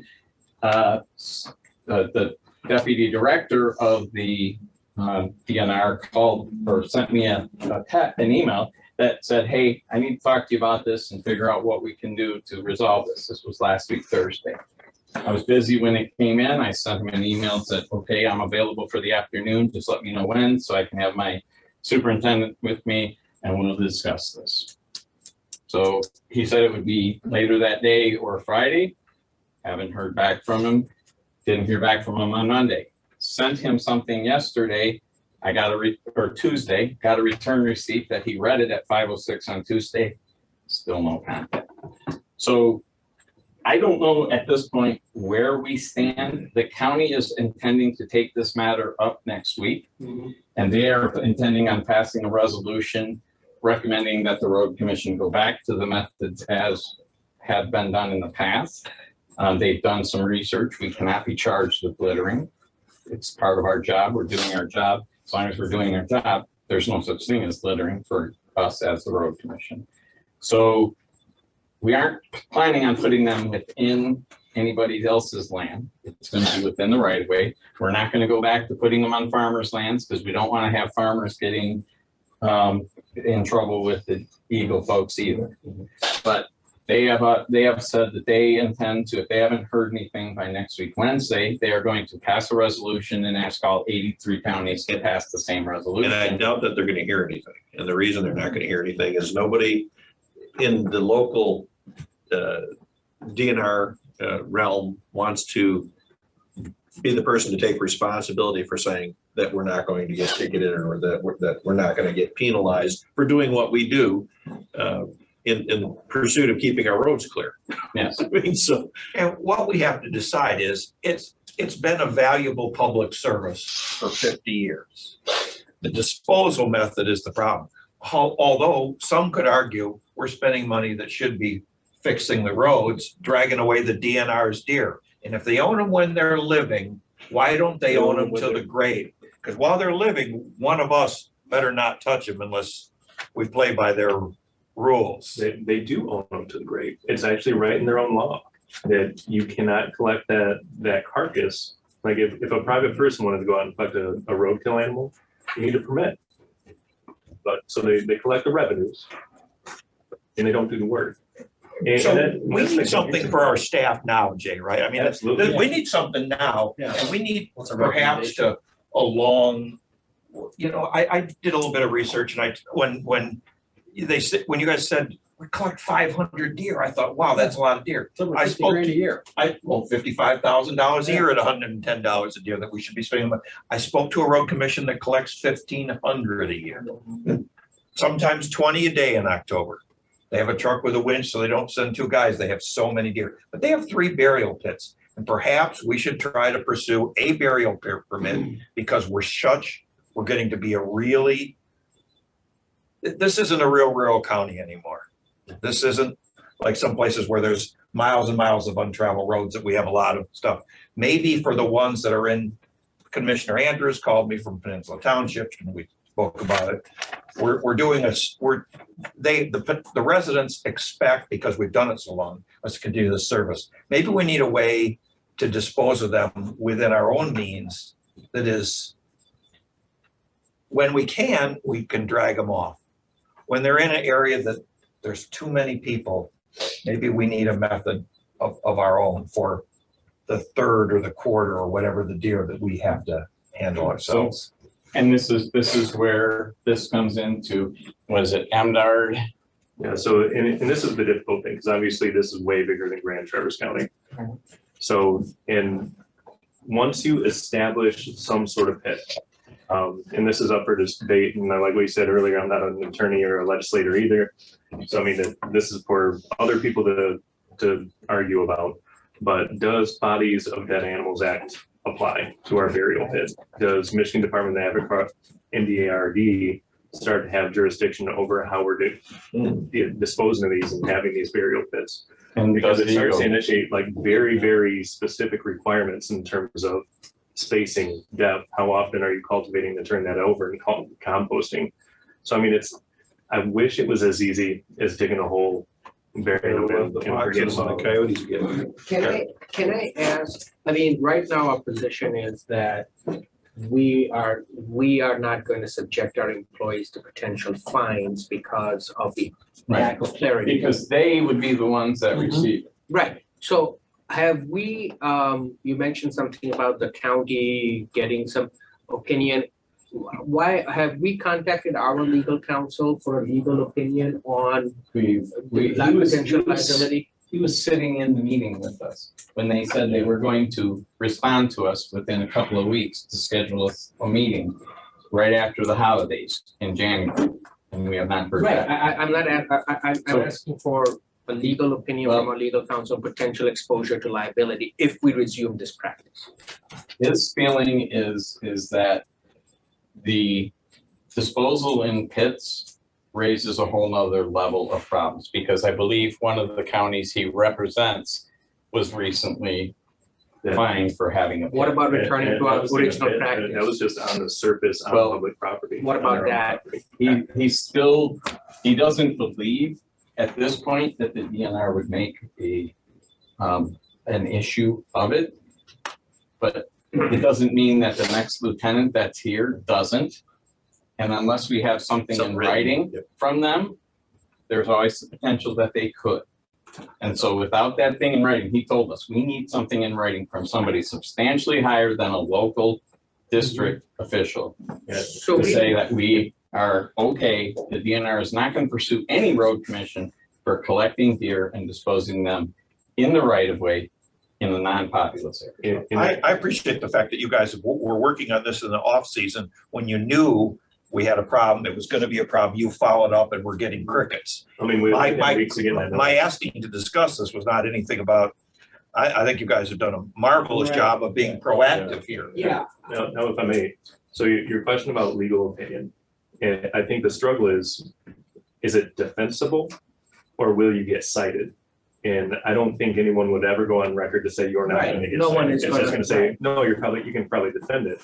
Right. In terms of, our 32 person crew, having to go through that headache, and then that's where we struggle. I understand that. My concern is that it seems like we are at an impasse right now. We have made every effort that we possibly can to get a response from DNR. We are not getting a response. Seems like they're not going to respond, or at least give us something in writing. In the meantime, we have a situation that is potentially heading into a season where we are going to have deer carcasses, and at some point we'll have to address that situation. So I think we are at a point that we need to elevate it to our elected representatives, like a state rep or state senator, and start getting them to put the pressure on the powers that be in Lansing to put pressure on their folks in our area. That was over a month ago. It's a CRA legislative priority. We're gonna revisit it when we have our Paul Bunyan council meeting. On Yeah, the Sunday, I timeliness spoke is to our not state been great. representative about it though, and he intends to have some kind of answer by this week, and he was the one that was able to get the brine answer done. Yeah, and that's what I mean, because I understand CRA's legislative priorities, but that's a slow moving vehicle, and this is more of a situation that's going to be here, pretty soon. It's It was Yeah, it's hot. It's hot. When it was 80 was when I got the call. It's on Peninsula Drive. It's not in a rural area. Right, and so we can't, I understand the CRA and all that, but they have their pace. No, I think John Right. Roth has more than stepped up to be proactive in this for us, because we're getting crickets from everywhere Yep. else. And he's done it in the past I need just a little bit of clarification. When you talk about a potential citation, is it for the picking up and transporting or for where we dispose the deer? It depends on who's enforcing it that day. Yes. Because When they approached you, what did they tell you you're in trouble for? the specific feedback was for littering Meaning where you dispose it at, correct? in the technique that we use. So they were concerned about the amount in the area and then also the location. Are we aware of any road commission that has been cited or employees of road commissions that have been cited in Michigan for this littering? So I'm not aware of anyone actually receiving any similar directive from the DNR. Oh, Mason County was, Mason County. Mason County, and what are our neighbors doing? Like Lebanon has a lot of deer. Like, have we talked to our neighbors to see what they're doing? They only have like 16,000 people in the entire county. Yeah. So why can't we just say, do it? Just do it? I don't agree with that. Here's the That's issue. what I'm asking. Why can't we? Okay, so let me take you back to what happened to us. We had a plow driver that parked his vehicle for a minute to go into his own house to use the bathroom because he was clearing it. A sheriff deputy saw it and made it his goal to ticket that person, and he did ticket that person for driving too fast when we knew the vehicle was only going 24. That officer ticketed him the day after he saw it, because the day he saw it, he was off. So the answer to my question is we can't do it because they could cite our employees. Yes, That's and the it's, answer. and that's an anxiety position for an employee. I mean, we just need to understand each piece of this. So we don't want to move forward because you're concerned that the employees could be cited for littering or potentially for Or transport. any various right? other things. Okay. And that's the difficult thing, is that based on the interpretation, we're unclear of what position they would take depending on what statute at which time. It was littering today. I'm sure the other county that we're referencing didn't ever predict that EGLE would go after them for surface water contamination in their own right. So, I mean, it may not have happened before, but it happened, and that gets tough. So you picked them up, you dropped them off somewhere. Right. You get a different department, Eagle, might come along and say that you illegally mounted that carcass. And You might get another, who's supposed to pick up? you might get another department, MIOSHA going, did they have a hazmat on when they picked that up? Okay. Yeah, I'm just trying to like grapple with all of it right now The because. state of Michigan is absolute failure in this. I mean, the DNR continues to talk about there are deer. If you had a head of cattle that went out and got hit, You're responsible. you're responsible. And these people will not take responsibility for what they say is their asset. But on the As books far as right I'm now, it's concerned, all the way to the grave. You It's know, their I would asset all love the to way just to send the the bill to the governor, go, here's how much it's costing us to pay. Right. We should, actually. It's not indifferent than the agreement that we have with MDOT. To maintain the state roads, we do have a maintenance contract. Personally, I'd It's love not to that just indifferent. collect them all and drop them off at the state. What do we do, policy what do we do with deer on the state highway that you've been called on? So right now, the MO is the same. Yeah. That if it's in the path of travel, we're moving it to the most responsible location away from areas that could contain running water and get it into a safe location. But yeah, that's a whole nother kit and caboodle in terms of the state maintenance contract. The state of Michigan has to get off its stuff and do something. So this was mainly an informational item. Yes, it is. Okay. Sorry. I guess I don't understand what started this. Like, was there was not a policy change? There wasn't something It was that the was. threat of a $10,000 Yeah, so fine. it was an individual from the DNR approached a member of our staff and basically made those allusions to, if you continue this practice, there's gonna be repercussions. And that's why in a pretty immediate order, that's when we had that thankfully recorded meeting to say, okay, hey, what's going on? What is your concern? What are your recommendations? And since that day we had that meeting, we've been following their recommendations. And then all of a sudden now it's not okay for the DNR because they're getting complaints. So for the general public, Brad, what are we going to do? Are we going to leave these deer on the side of the road now? Until I have. Until we get direction. Until I have clarity, I feel very hesitant about putting our employees. I agree with you. So then if anybody has a complaint, they're more than happy to contact. We have the DNR number, when they call the office, we just pass that along. And essentially what I feel is based on discussions that we had before we had the recorded meeting, it's the fact that COVID-19 happened. People got out and started exercising. Right. And they were exercising in areas that they had never been before, but those have always been our historic dropping points for deer. So now they're walking through these areas, they're seeing deer, and they think, somebody's killing deer and just leaving them. And that's, it's not the case. These are deer that have been hit. But they were getting calls. They were getting calls from it. So that was the impetus for this change. It wasn't a legislative change or a policy change. It was my understanding, it was a local directive from the local office. Meaning Gaylord. Correct. My years. No, Traverse City. Yeah. In my years in government, this is the same part. This is a 5-10 minute fix from the Natural Resources Commission. Okay. Road commissions shall have the authority to remove and dispose of deer properly. Okay. And we're done. It's a 5-minute fix at a meeting. On the Natural We still Resources have a Commission. cost with it, though.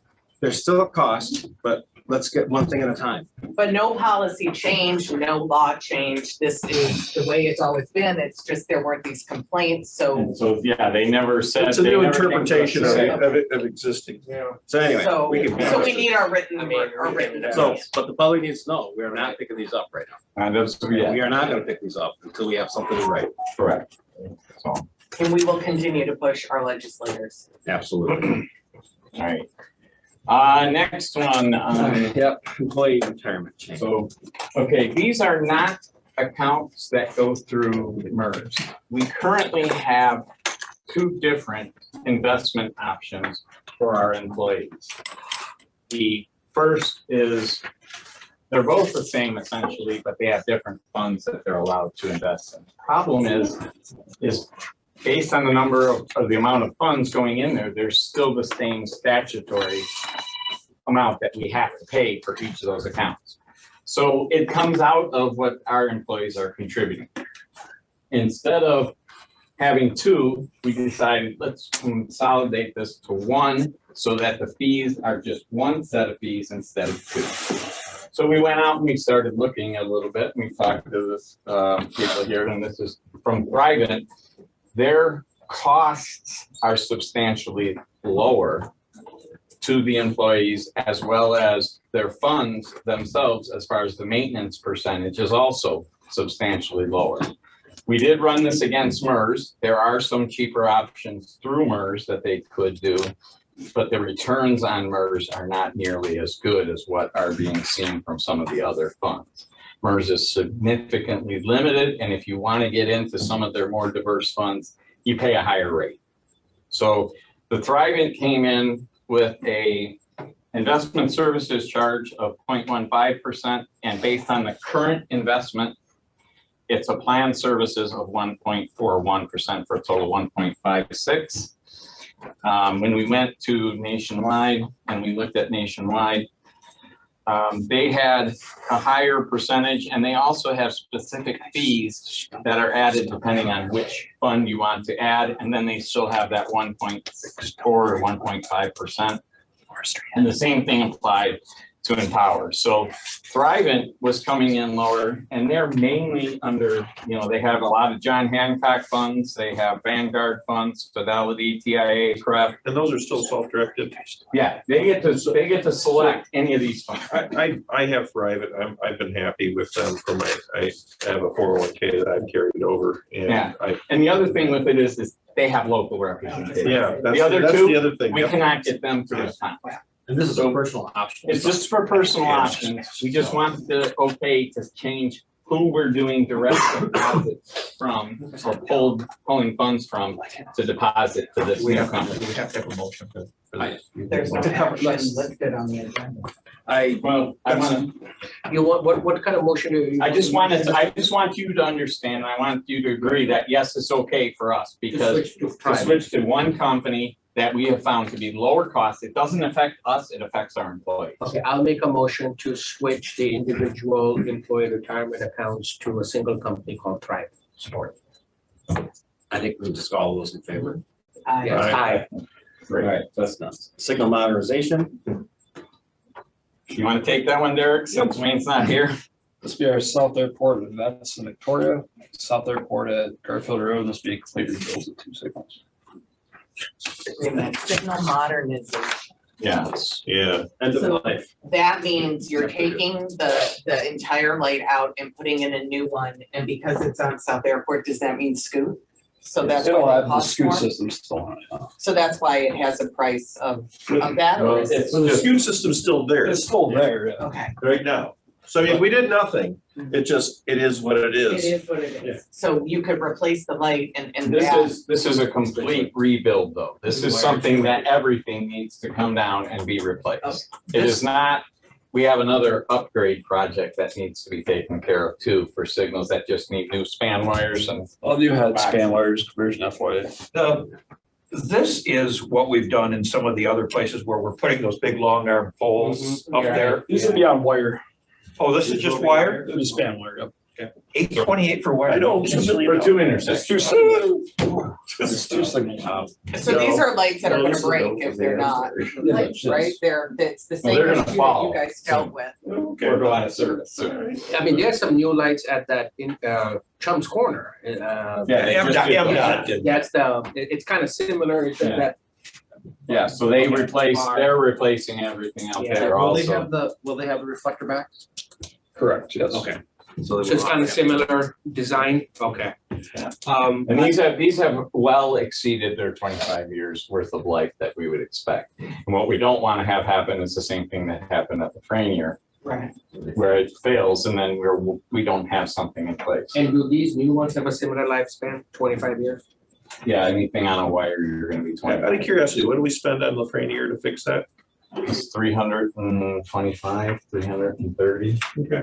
So, So if this was somewhere completely away from the scoot system, would it still be this dollar amount, or is this It would- because these are like super duper Yeah, the light? scoot system really isn't that big of a cost. It isn't, It's okay, I just The was metal trying poles to and learn. things of that nature. the whole yeah, it's the system. fact that we're trying to put in. So on Big top, intersection. on top of this, are we gonna have to pay another inspection fee on these poles here? And I mean, remember how we just, went through that? No, because we aren't even going to be letting them know that it's our, because it's our right of way and that's our signal pole. Who does the inspection? We've had to pay an engineering firm to go watch them weld the poles. Yes. No, Yeah, this is all set and done now. This is also the other thing that we don't have on this one. I make a motion to approve awarding J Rank Electric Inc. the contract at a unit price bid total of $828,810.55, more or less. For a second. I'll support said questions. I'm sorry, I know it's gonna upset everybody because it's 8 at night, but this is like almost $1 million and I have a couple questions. No problem. So when we talk about the lights that failed, like at South Airport and Lafrenia, what kind of inventory in the county are we talking about with lights that are near that end of lifespan and this kind of expense is gonna pop up? Okay, so some of them can be refurbished because they're reaching a point where they need just new wiring. Correct me if I'm wrong, Derek, this one we're replacing poles and everything. Yes, correct. Because the poles are, Okay, they've reached their lifespan. So this is a complete rebuild. so this is like kind of the max, like the worst case scenario. Well, the only one that will be more will be Silver Lake and Airport, and that's only because we're adding a lane. Right. Oh, okay. So that's a different situation. But as far as like replacing something that currently exists in the way that the road is currently, this is the cost of 2 lights. Yes. Okay. And in the future, I know that obviously through attrition, we're replacing lights and I get that. But you had explained previously to me that we were a little behind on this, Yes, we are. which is why we had the failures that we had.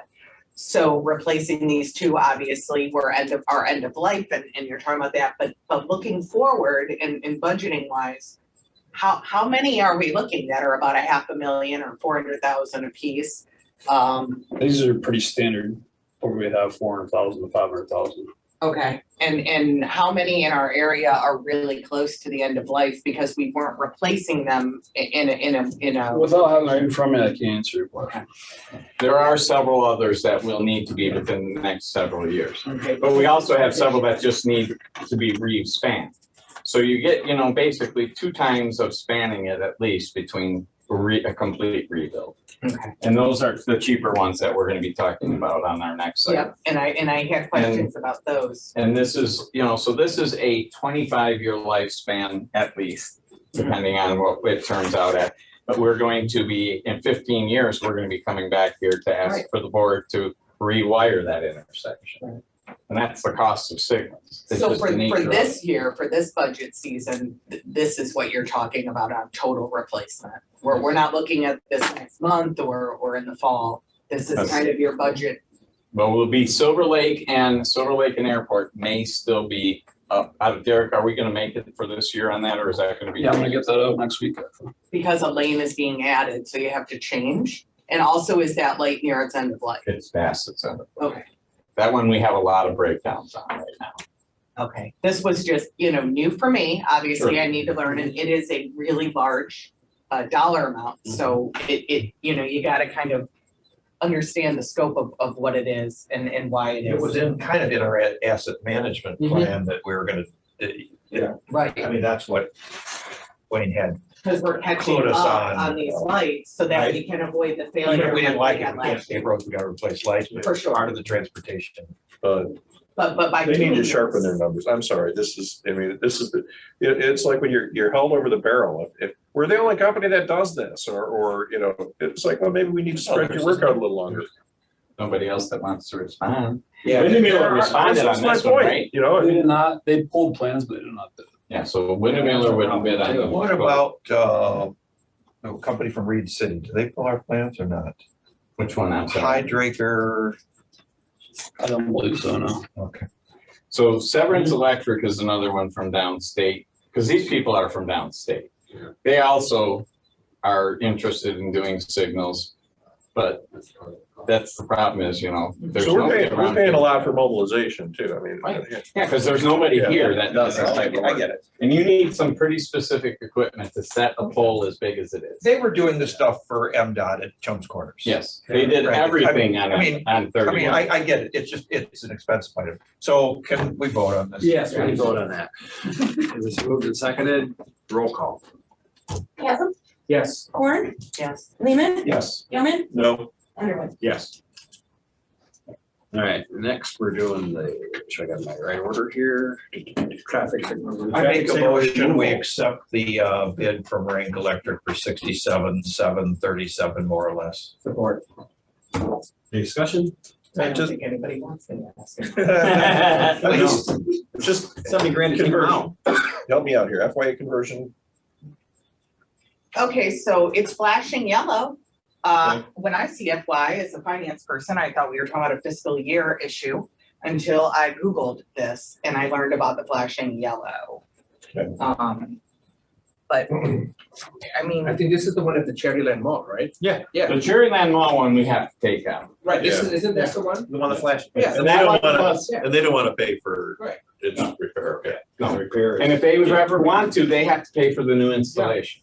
They want it back. We want to get it out because it's. With required traffic study and all that too, before we even know. who Yeah. decides how to put in a flashing yellow? Like, how do you know? We went into flashing yellow mode when most of the traffic left there. So like when Kmart failed, No, I mean the FYA conversion project for Long Lake and Zimmerman, Hammond and That Keystone. is, FYA is based on volumes, Okay, so and just, it's pretty much gonna be our standard one. okay.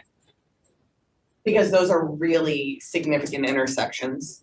Yeah, we have them pretty much Yeah. all, our whole system almost all. Yeah, I'm not sure which one you're talking. So there's two different things in this Yeah. agenda item. One is the removal of the light at the Cherryland Mall, the one that I call the Taco House light, which sadly, like Taco House will now be taken away. And then the next part is this flashing yellow conversion for Long Lake and Zimmerman, Hammond and Keystone. Obviously, the people in Garfield Township had questions about that, couldn't answer. And then Town Line Road. with South Airport, I was asked about yesterday. Yeah, I think So we were gonna have I to just wanna, separate. you know, So, have a little more, knowledge so that I can answer. So, yeah, so we pretty much have gone to flashing yellow arrows all over, but we're trying to finalize the last one. so this is arrows. This is arrows. The black and yellow arrows, FYA. Right, right. So we're adding those where we don't have. Okay, yeah, this, good, good. I see what you're saying. Yep, Okay, yep, yeah, So okay. I just wanted Right. some clarification on that so I can Okay. answer the question. All right. Yep. Any other questions? Roll call vote? Lehman, Yes. Gilman. Yep. Chasm, Yes. Horn, Yes. Underwood. Yes. Is there a motion for the crack? I'd make that motion to award the bid for the 2023 crack seal program in the amount of $196,140 more or less to Scudeller Construction. Second. Support. Any discussion? Roll call vote? Gilman, Yes. Chasm, Yes. Horn, Yes. Lehman, Yes. Underwood. Yes. This is our big one right here. Yeah, don't rush through this one, because I want to discuss this one, Yeah. just real quick for you. Okay, we put this bid out, we got one bid. It's expected that it's close to what we, would have expected for prices. It was 7% over. A little 7%, yes. So the problem is this contractor cannot guarantee us that they can complete or even start this for this year. What I want to have on the agenda and why I want approval is if they can, I want to get them in here as soon as they can. If they cannot, We need to rebid. we are going to then rebid it in the fall for 2 years worth of work at least. So that we are not sitting here waiting on these people to come in. But they've committed to. But they will do it. pricing. They will do this for sure. If they don't do it this fall, they will do it for us in the spring, hold the prices and add another 30 miles to the contract if we need it. What would it take for us to, I mean, I know, I hate to go down this road, but what would it take for us to upscale our operations so we can manage it? We used to do it ourselves. Yes. When they sold off all the stuff in the previous administration. And I will say, number one, you would have to increase our staff in field operations by about 15 bodies. What do I do with those 15 bodies? Yeah, during right, the winter? right. There's not enough routes to need 15 more bodies. Got it. This is And- big though, Brad, right? I mean, this is so many miles. This is Yeah, way. 60 plus miles, right? Wait, is this- 68. So all, project? that's all. If you look in the director's report, There's a list of. I'm gonna assume it's what's listed here, 2023. I see that. program, That's right? right. Yeah. Okay. Yeah, okay. So if they are unable to perform this year, everything on that list will not be done at all, Right. correct? So instead, as part of this reorganization, and this is where I want to make sure you understand, we have taken ourselves to the point of saying, okay, look, we may not be able to do this, but we're coming up on the millage renewal, we need to do stuff. Okay. So we are going to rush the design a lot of roads, and we're gonna have a bigger package of resurfacing put together for this year, assuming they cannot make it. If they can make it, we still have reserve that's available to pay for this. So the motion would be subject to their ability to. And if not, we'll bid it out again, assuming that we don't expect to see prices. When do we going- know? Depends how late the year goes. The problem is because we're in the north, MDOT only enforces a warranty on this product between May 1st and September 1st. September 1st, May 15th and September. So if they can't get it started by. They, September 1st. right, they have to be going and they have to complete it, but you can individually waive the warranty if you so choose, but we would not do that unless weather permits. If it's warm, it's fine. It's the problem with it is bad weather. And this company that would do it has been doing it for a lot of years and they are good at what they do. The problem is they're overloaded. And all of the chip seal contractors So are. what do? Do you take the 3.3 million allocated for this in 23 and just hold it in your budget till 24 and We will- add it? We will, because we have a fund balance right now, we would carry it forward to next year if we decided to stay with this contractor. We'd simply carry the whole project and the funding forward in a changed order Yeah. that you will see after next budget year. And it would be just the same list. Yeah, it would just transfer forward the whole thing into next year. But what about But it would the, also add next right, year's. I was gonna That's say, what I'm what about the wondering. next year's Because you're project? gonna have all of the next year projects Right. too that. But if they won't do this year, there's no guarantee they'll do next year. Yeah, right. Yeah. Either. Yeah, we need. So then we're backed up. That's what I'm saying. And so we Like, are, that's why we are Like talking, asset management. we are gonna be talking in great detail with these chip seal contractors all summer long to figure out I'm less exactly what we need. I'm less concerned about upcoming villages than just getting our roads Yeah, and that's why we're Yeah. going to have a lot of projects that come out more Let's than make what we this had happen. in the past. I would move that we approve the bid by Farmer Asphalt Sealers for the 2023 chip seal program in the amount of $3,767,766.13, more or less contingent upon their ability to do so. Second? Sure. Ellen, any additional discussion? Roll call vote? Chasm, Yes. Horn, Yes. Lehman, Yes. Gilman, Yes. Underwood. Yes. Safety program submissions. This is just individual resolutions for what we discussed last time, and you have now, you had said these are the ones you were all right with, so now we're ready for the resolutions before the. It's just resolutions to seek funding. Funding. Right. This is what Derek showed us. Yes, correct. This is just to go with our packages and we submitted them down. I had a question when I'm going through this list. I went back to the January packet. And I thought, and I could be wrong because I didn't get a chance to look at the meeting minutes from that meeting. But I thought we had also approved a project that involved the installation of right and left turn lanes at North Long Lake Road and Straight Road. Which was. That was not part of the safety talk, no. Yeah, It was part of it, but they did not Yeah. approve it. So, yeah, that was not approved. I thought we approved it. We were looking for a whole design. Yeah. And we didn't want to go with the turn lanes until we got, Okay, because they were talking about maybe a roundabout design, For sending people boulevards. around behind the church or something to. I remembered that discussion, but I thought we said that, okay, let's just put the grant anyway and at least provide some sort of a short-term relief by adding left turn lanes for east and east and westbound traffic. And then I think it was right turn lane for westbound traffic. Again, like I said, I'll have to go back to the minutes and check on that and make sure that, but I remember the discussion, but I seem to recall We that we did, said. I know that was one we were discussing, and that Yeah. is something we are still meeting with Long Lake to start talking more in detail about what other options we have. But I know we had not said, we did not want to spend money on something that may be changed within 2 years, even if it was a grant. And the problem is, if you get the grant and don't use the grant, then they're gonna be a ding against us for the next several years as we apply for grants. So do we need to call off each five? No, I would say approve all resolutions. Yeah, make a motion, we approve the attached resolutions for the safety projects. I support. I do remember it is hard to remember, so just. And We had them, it was a heck of a Ron discussion. Lempool was Yeah, here, Ron Lempool was Yeah. here. and we made it clear that it was Yep. better to do something than nothing.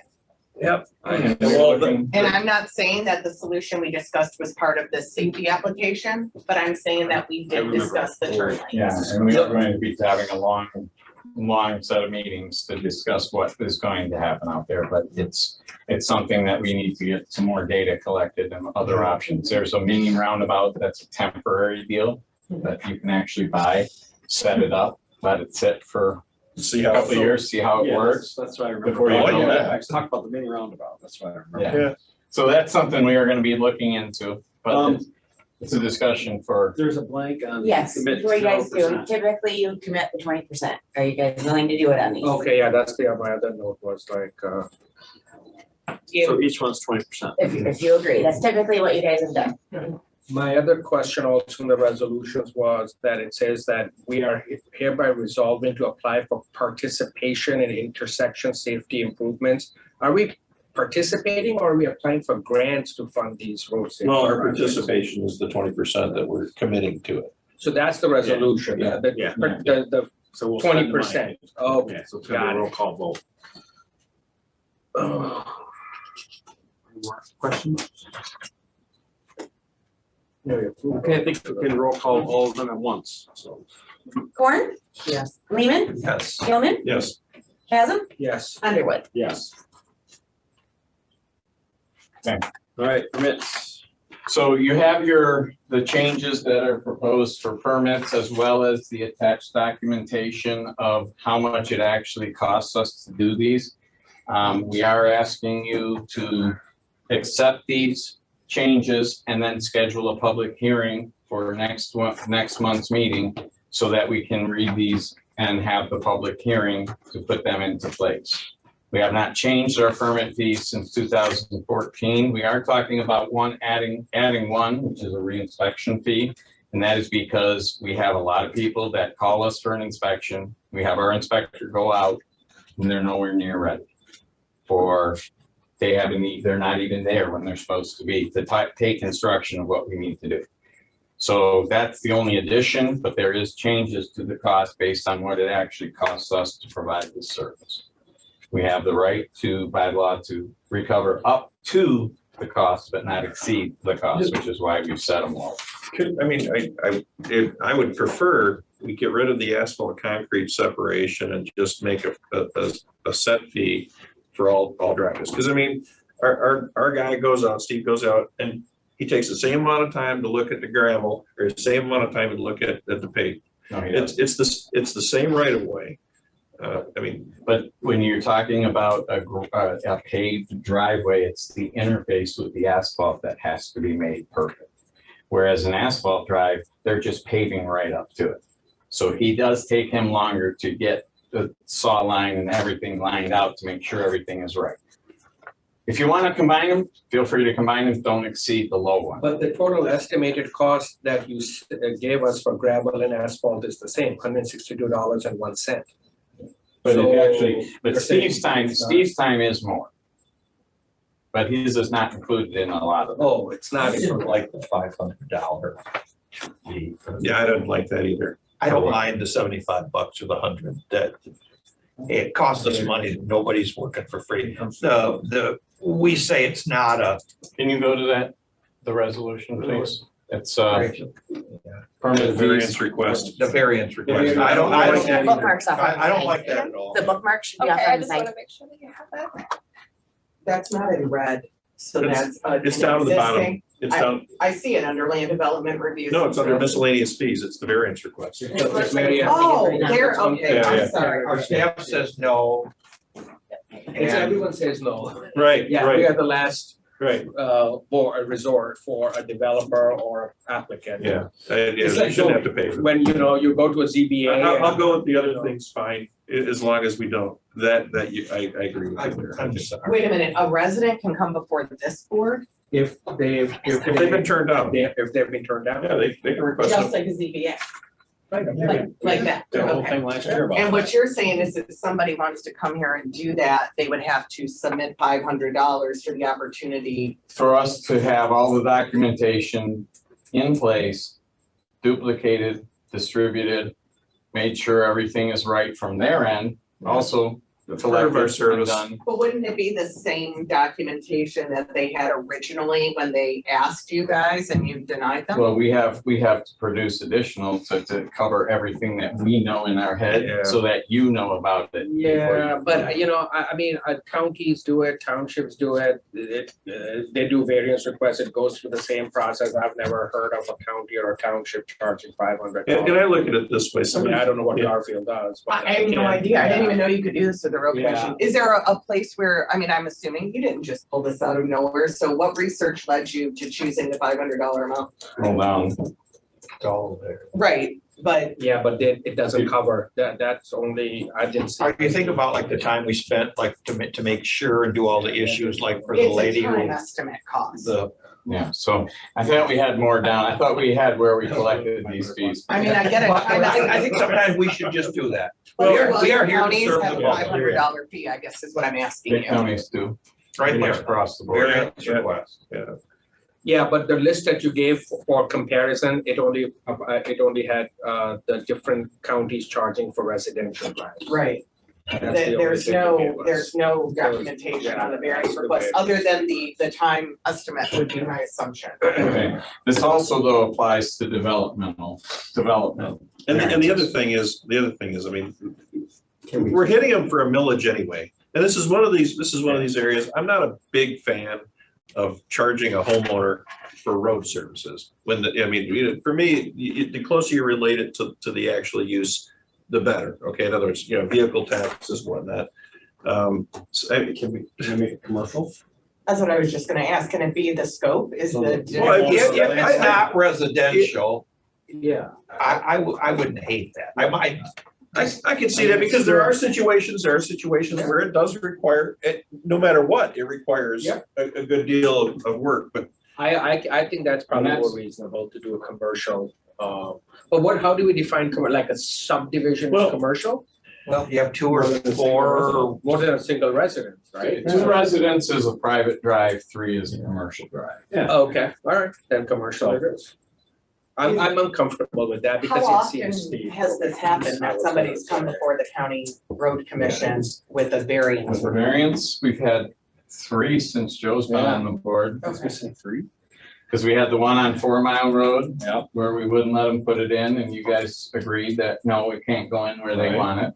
Should've. Because it was right across. Okay. Were these residential? Well, he commercial? wanted- For a That was a subdivision. small condo. What, he wanted to build little for. So these were commercial. Town line, we did have one private resident. What about the driveway one? Was that a variance? It was weird. The long lake. One out- The long lake Lake, one the was long pretty lake one. weird. Right, but did it come to the board as a variance? Yes. Because that was time consuming. So say now we are getting. Yeah, it was Yeah, not only time sometimes I think we need to serve the public. Yeah. I agree with you. I prefer, can we leave that one off for this year? Yeah, I I would favor making a commercial variance. I'm not even there. I mean, I think. they're paying a higher fee with the assumption, I mean, they should pay a higher fee. In fact, the commercial permits maybe should be higher anyway. Because especially when you're talking about, like this, down across from the airport, that whole section there. That was a lot of engineering work. Yeah. I mean, did that fall under the commercial? That was under the site development review. Okay. And so what did they wind up paying then? I mean, I think isn't 500 for a site plan okay, review? so, I can tell you off the top of my head. but again, I mean, to the point of we should be serving, I mean, there's some of it, yes, we should recover our costs, but in some cases, there are situations. What about the conceptual review things you do? That's $250, right? Yeah, there's different costs. I'm not sure exactly what the costs are because I can't see that. I think 500 is, I can live with a reduced cost for commercial. I do think we have to be respectful for staff's time as well, because it's not us.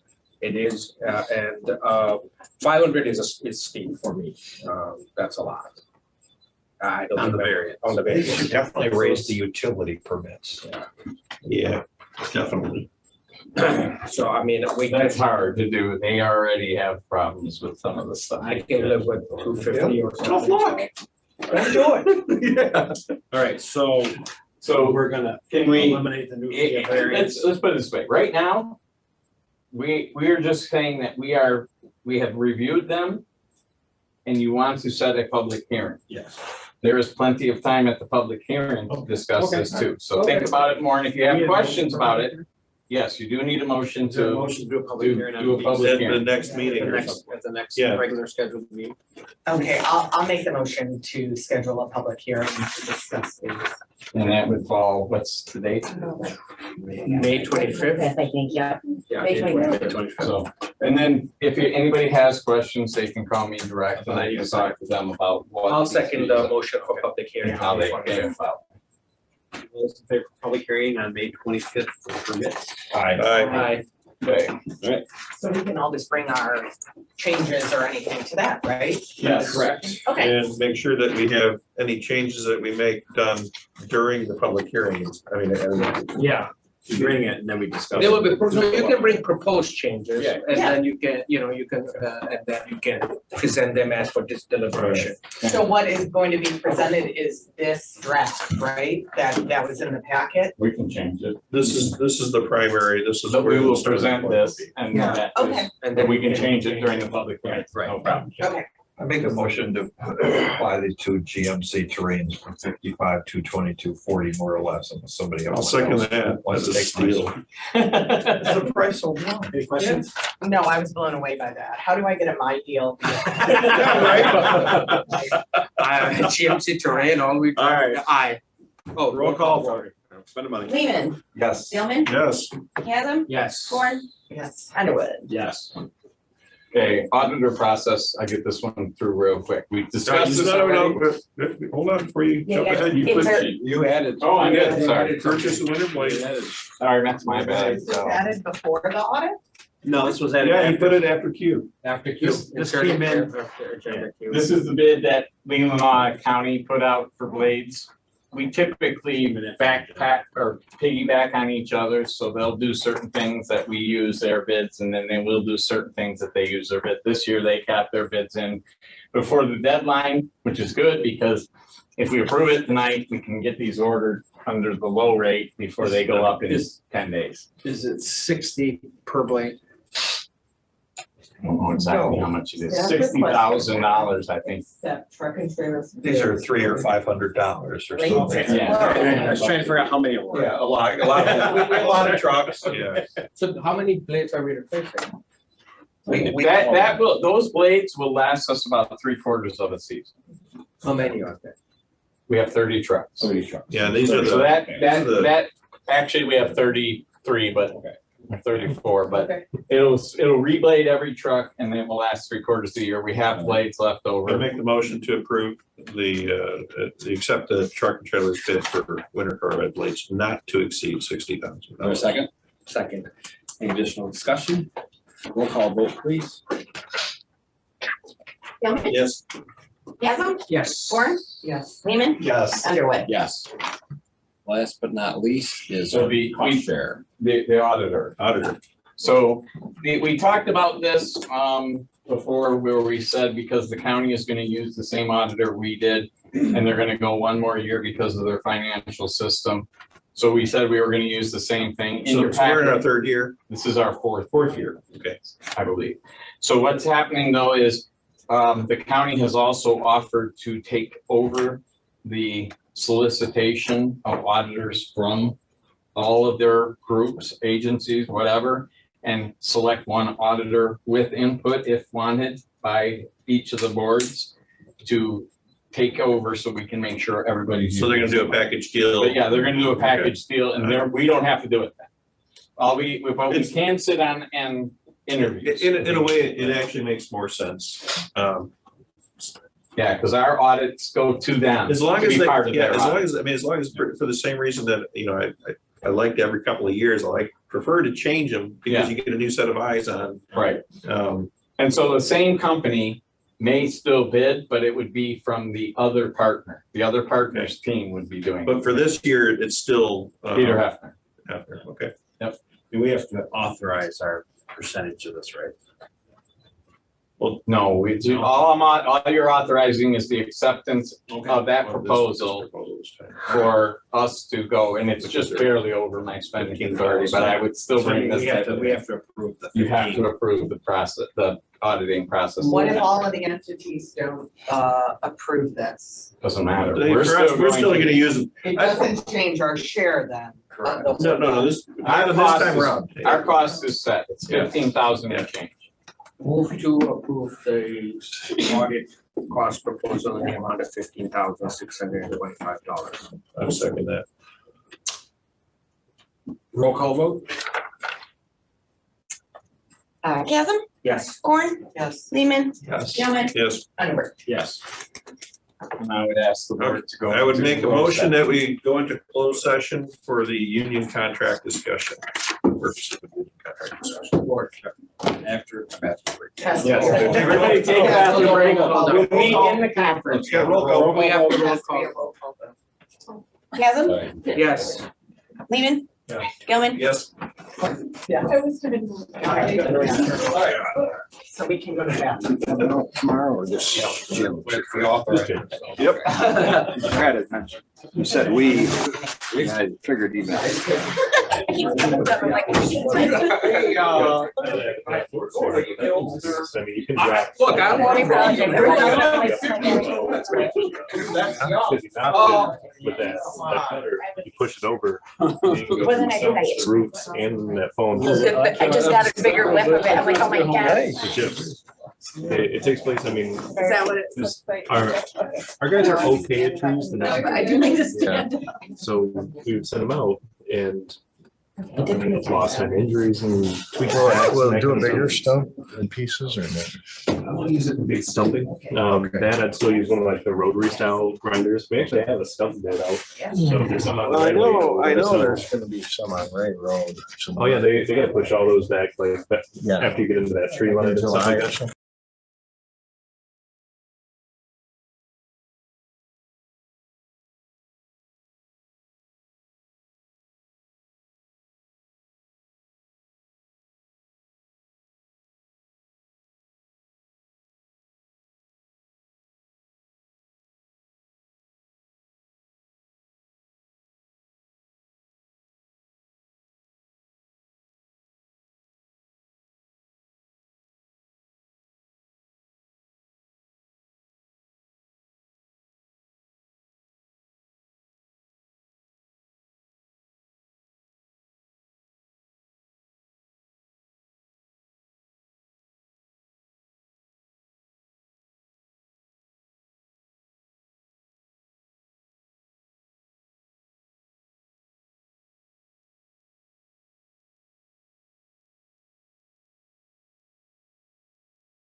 We've lost everybody. The The still. last guy who was here gave up on us, huh? It's okay. I'll make the I motion didn't know. that we come out of closed session. Or in favor? Aye. Okay. One other thing for managers' comments, I think we are changing our hours of operation to more closely mirror what everybody else is doing here for working with us. We are now going to be open from 7 to 4, Monday through Thursday, and 8 to noon on Fridays.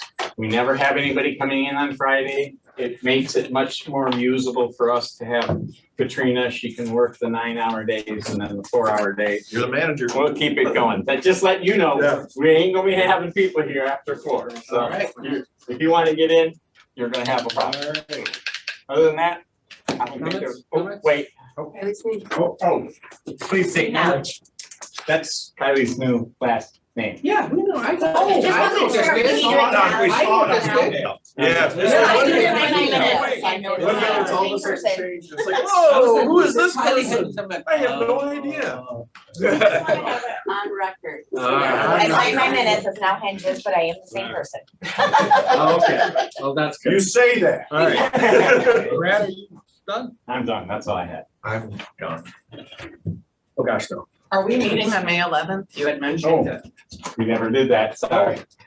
Can we have a special meeting after May 11th so we can discuss? I may or may not that? be here. And also, we also have a couple other contract approvals that we'll have right here. I'll let you know if I'm still in like North Dakota or something. Brad, do you wanna do the special meetings earlier than 6? I think, I don't know. Available or? Please not. So 6 on May 11th, right? What day of the week is that? Thursday. A Thursday. So can you be here? Yeah. Let me just like triple check my calendar real quick, that I don't have a work thing. You may or may I not. didn't want to get into the discussion on the MPO board without Hyder here because he has some expertise in this and some interest. And I thought that was an important thing for him to be here for, so I'm not prepared to cover that topic without him here, so. I actually could only come at 7. I'm not available. I'm. And I may not be here. Hyder, you're not here. I'm out of the country. So, Well, I guess that's a good excuse. so we would have to rely on Lisa. I can come at 7. And Alan at 7. At 7. I can just. It's very short. It's gonna be hopefully a very short Something meeting. for a graduating daughter and I'm gonna be there. Yes, yes. Okay. Come on, work comes No, first. Never. It's gotta be a sister, you can't have a daughter. Ha, Oh, my God, Ellen. I will invite you to my son's Wow. 30th birthday party. Wow. So Okay. are we good with 7? Okay, I can do 7 on May 11th. 7-Eleven. Did you want to go on Wednesday? Joe, did you want to go on Wednesday earlier? That would be. I can do that too. It's up to you It's guys. just, I'm asking, I'm. So Jason definitely will not be here. Jason definitely not. Oh, okay. All right. The only way to guarantee he's there is by doing it on a Saturday, which I don't think it wants to. Yeah, why don't, okay. So. Not Saturdays, please. It's there, so it If is I'm around, I'll be here. 7 PM on the 11th. 7-Eleven. 7-Eleven. Okay. Just send it out. Is there any thought to what you had discussed earlier about perhaps 2 meetings a month? I or think we're gonna do reserving them, we're that? gonna do them special meetings for now. Because number one, it wasn't set up for you guys for compensation for the year, but also number 2 is we may not need them every month. Okay, So it I makes it just wanted easier to right now. reserve stuff or not And schedule so appointments. when is the next I'm gonna one? generally keep it If, open. if we could keep it to that same consistent schedule, then I believe the next one would be Thursday, June 8th. Okay. So if you If need you another wanted one, to put that on your schedule it. calendar now, that if that would be when we would schedule So the you're next. talking second Thursday and obviously Yeah. fourth Thursday. Yeah. Okay, I'll just keep that in mind when we're scheduling appointments and stuff. Okay. I have some pretty significant changes at my work, so. Yes, I imagine you do. I do, so I need to just think ahead a little bit more than I had. So right now, originally we're calendaring June 8th as a potential That's special a meeting. potential. We don't know. I'm not gonna, then I'm gonna wait till you guys I mean, do you want me to put it on the calendar or? The only thing that we're looking at is so that when we're sitting in a meeting and trying to say, oh, what works, then everybody has Okay, I'll it put it, happen. yep. So if okay. you don't mind penciling Yep. it until you guys know if we're gonna do it or not. Got it. Looking ahead, July, I would say we're just gonna just do the one, right, cause it's. You're busy. Yeah. Yeah.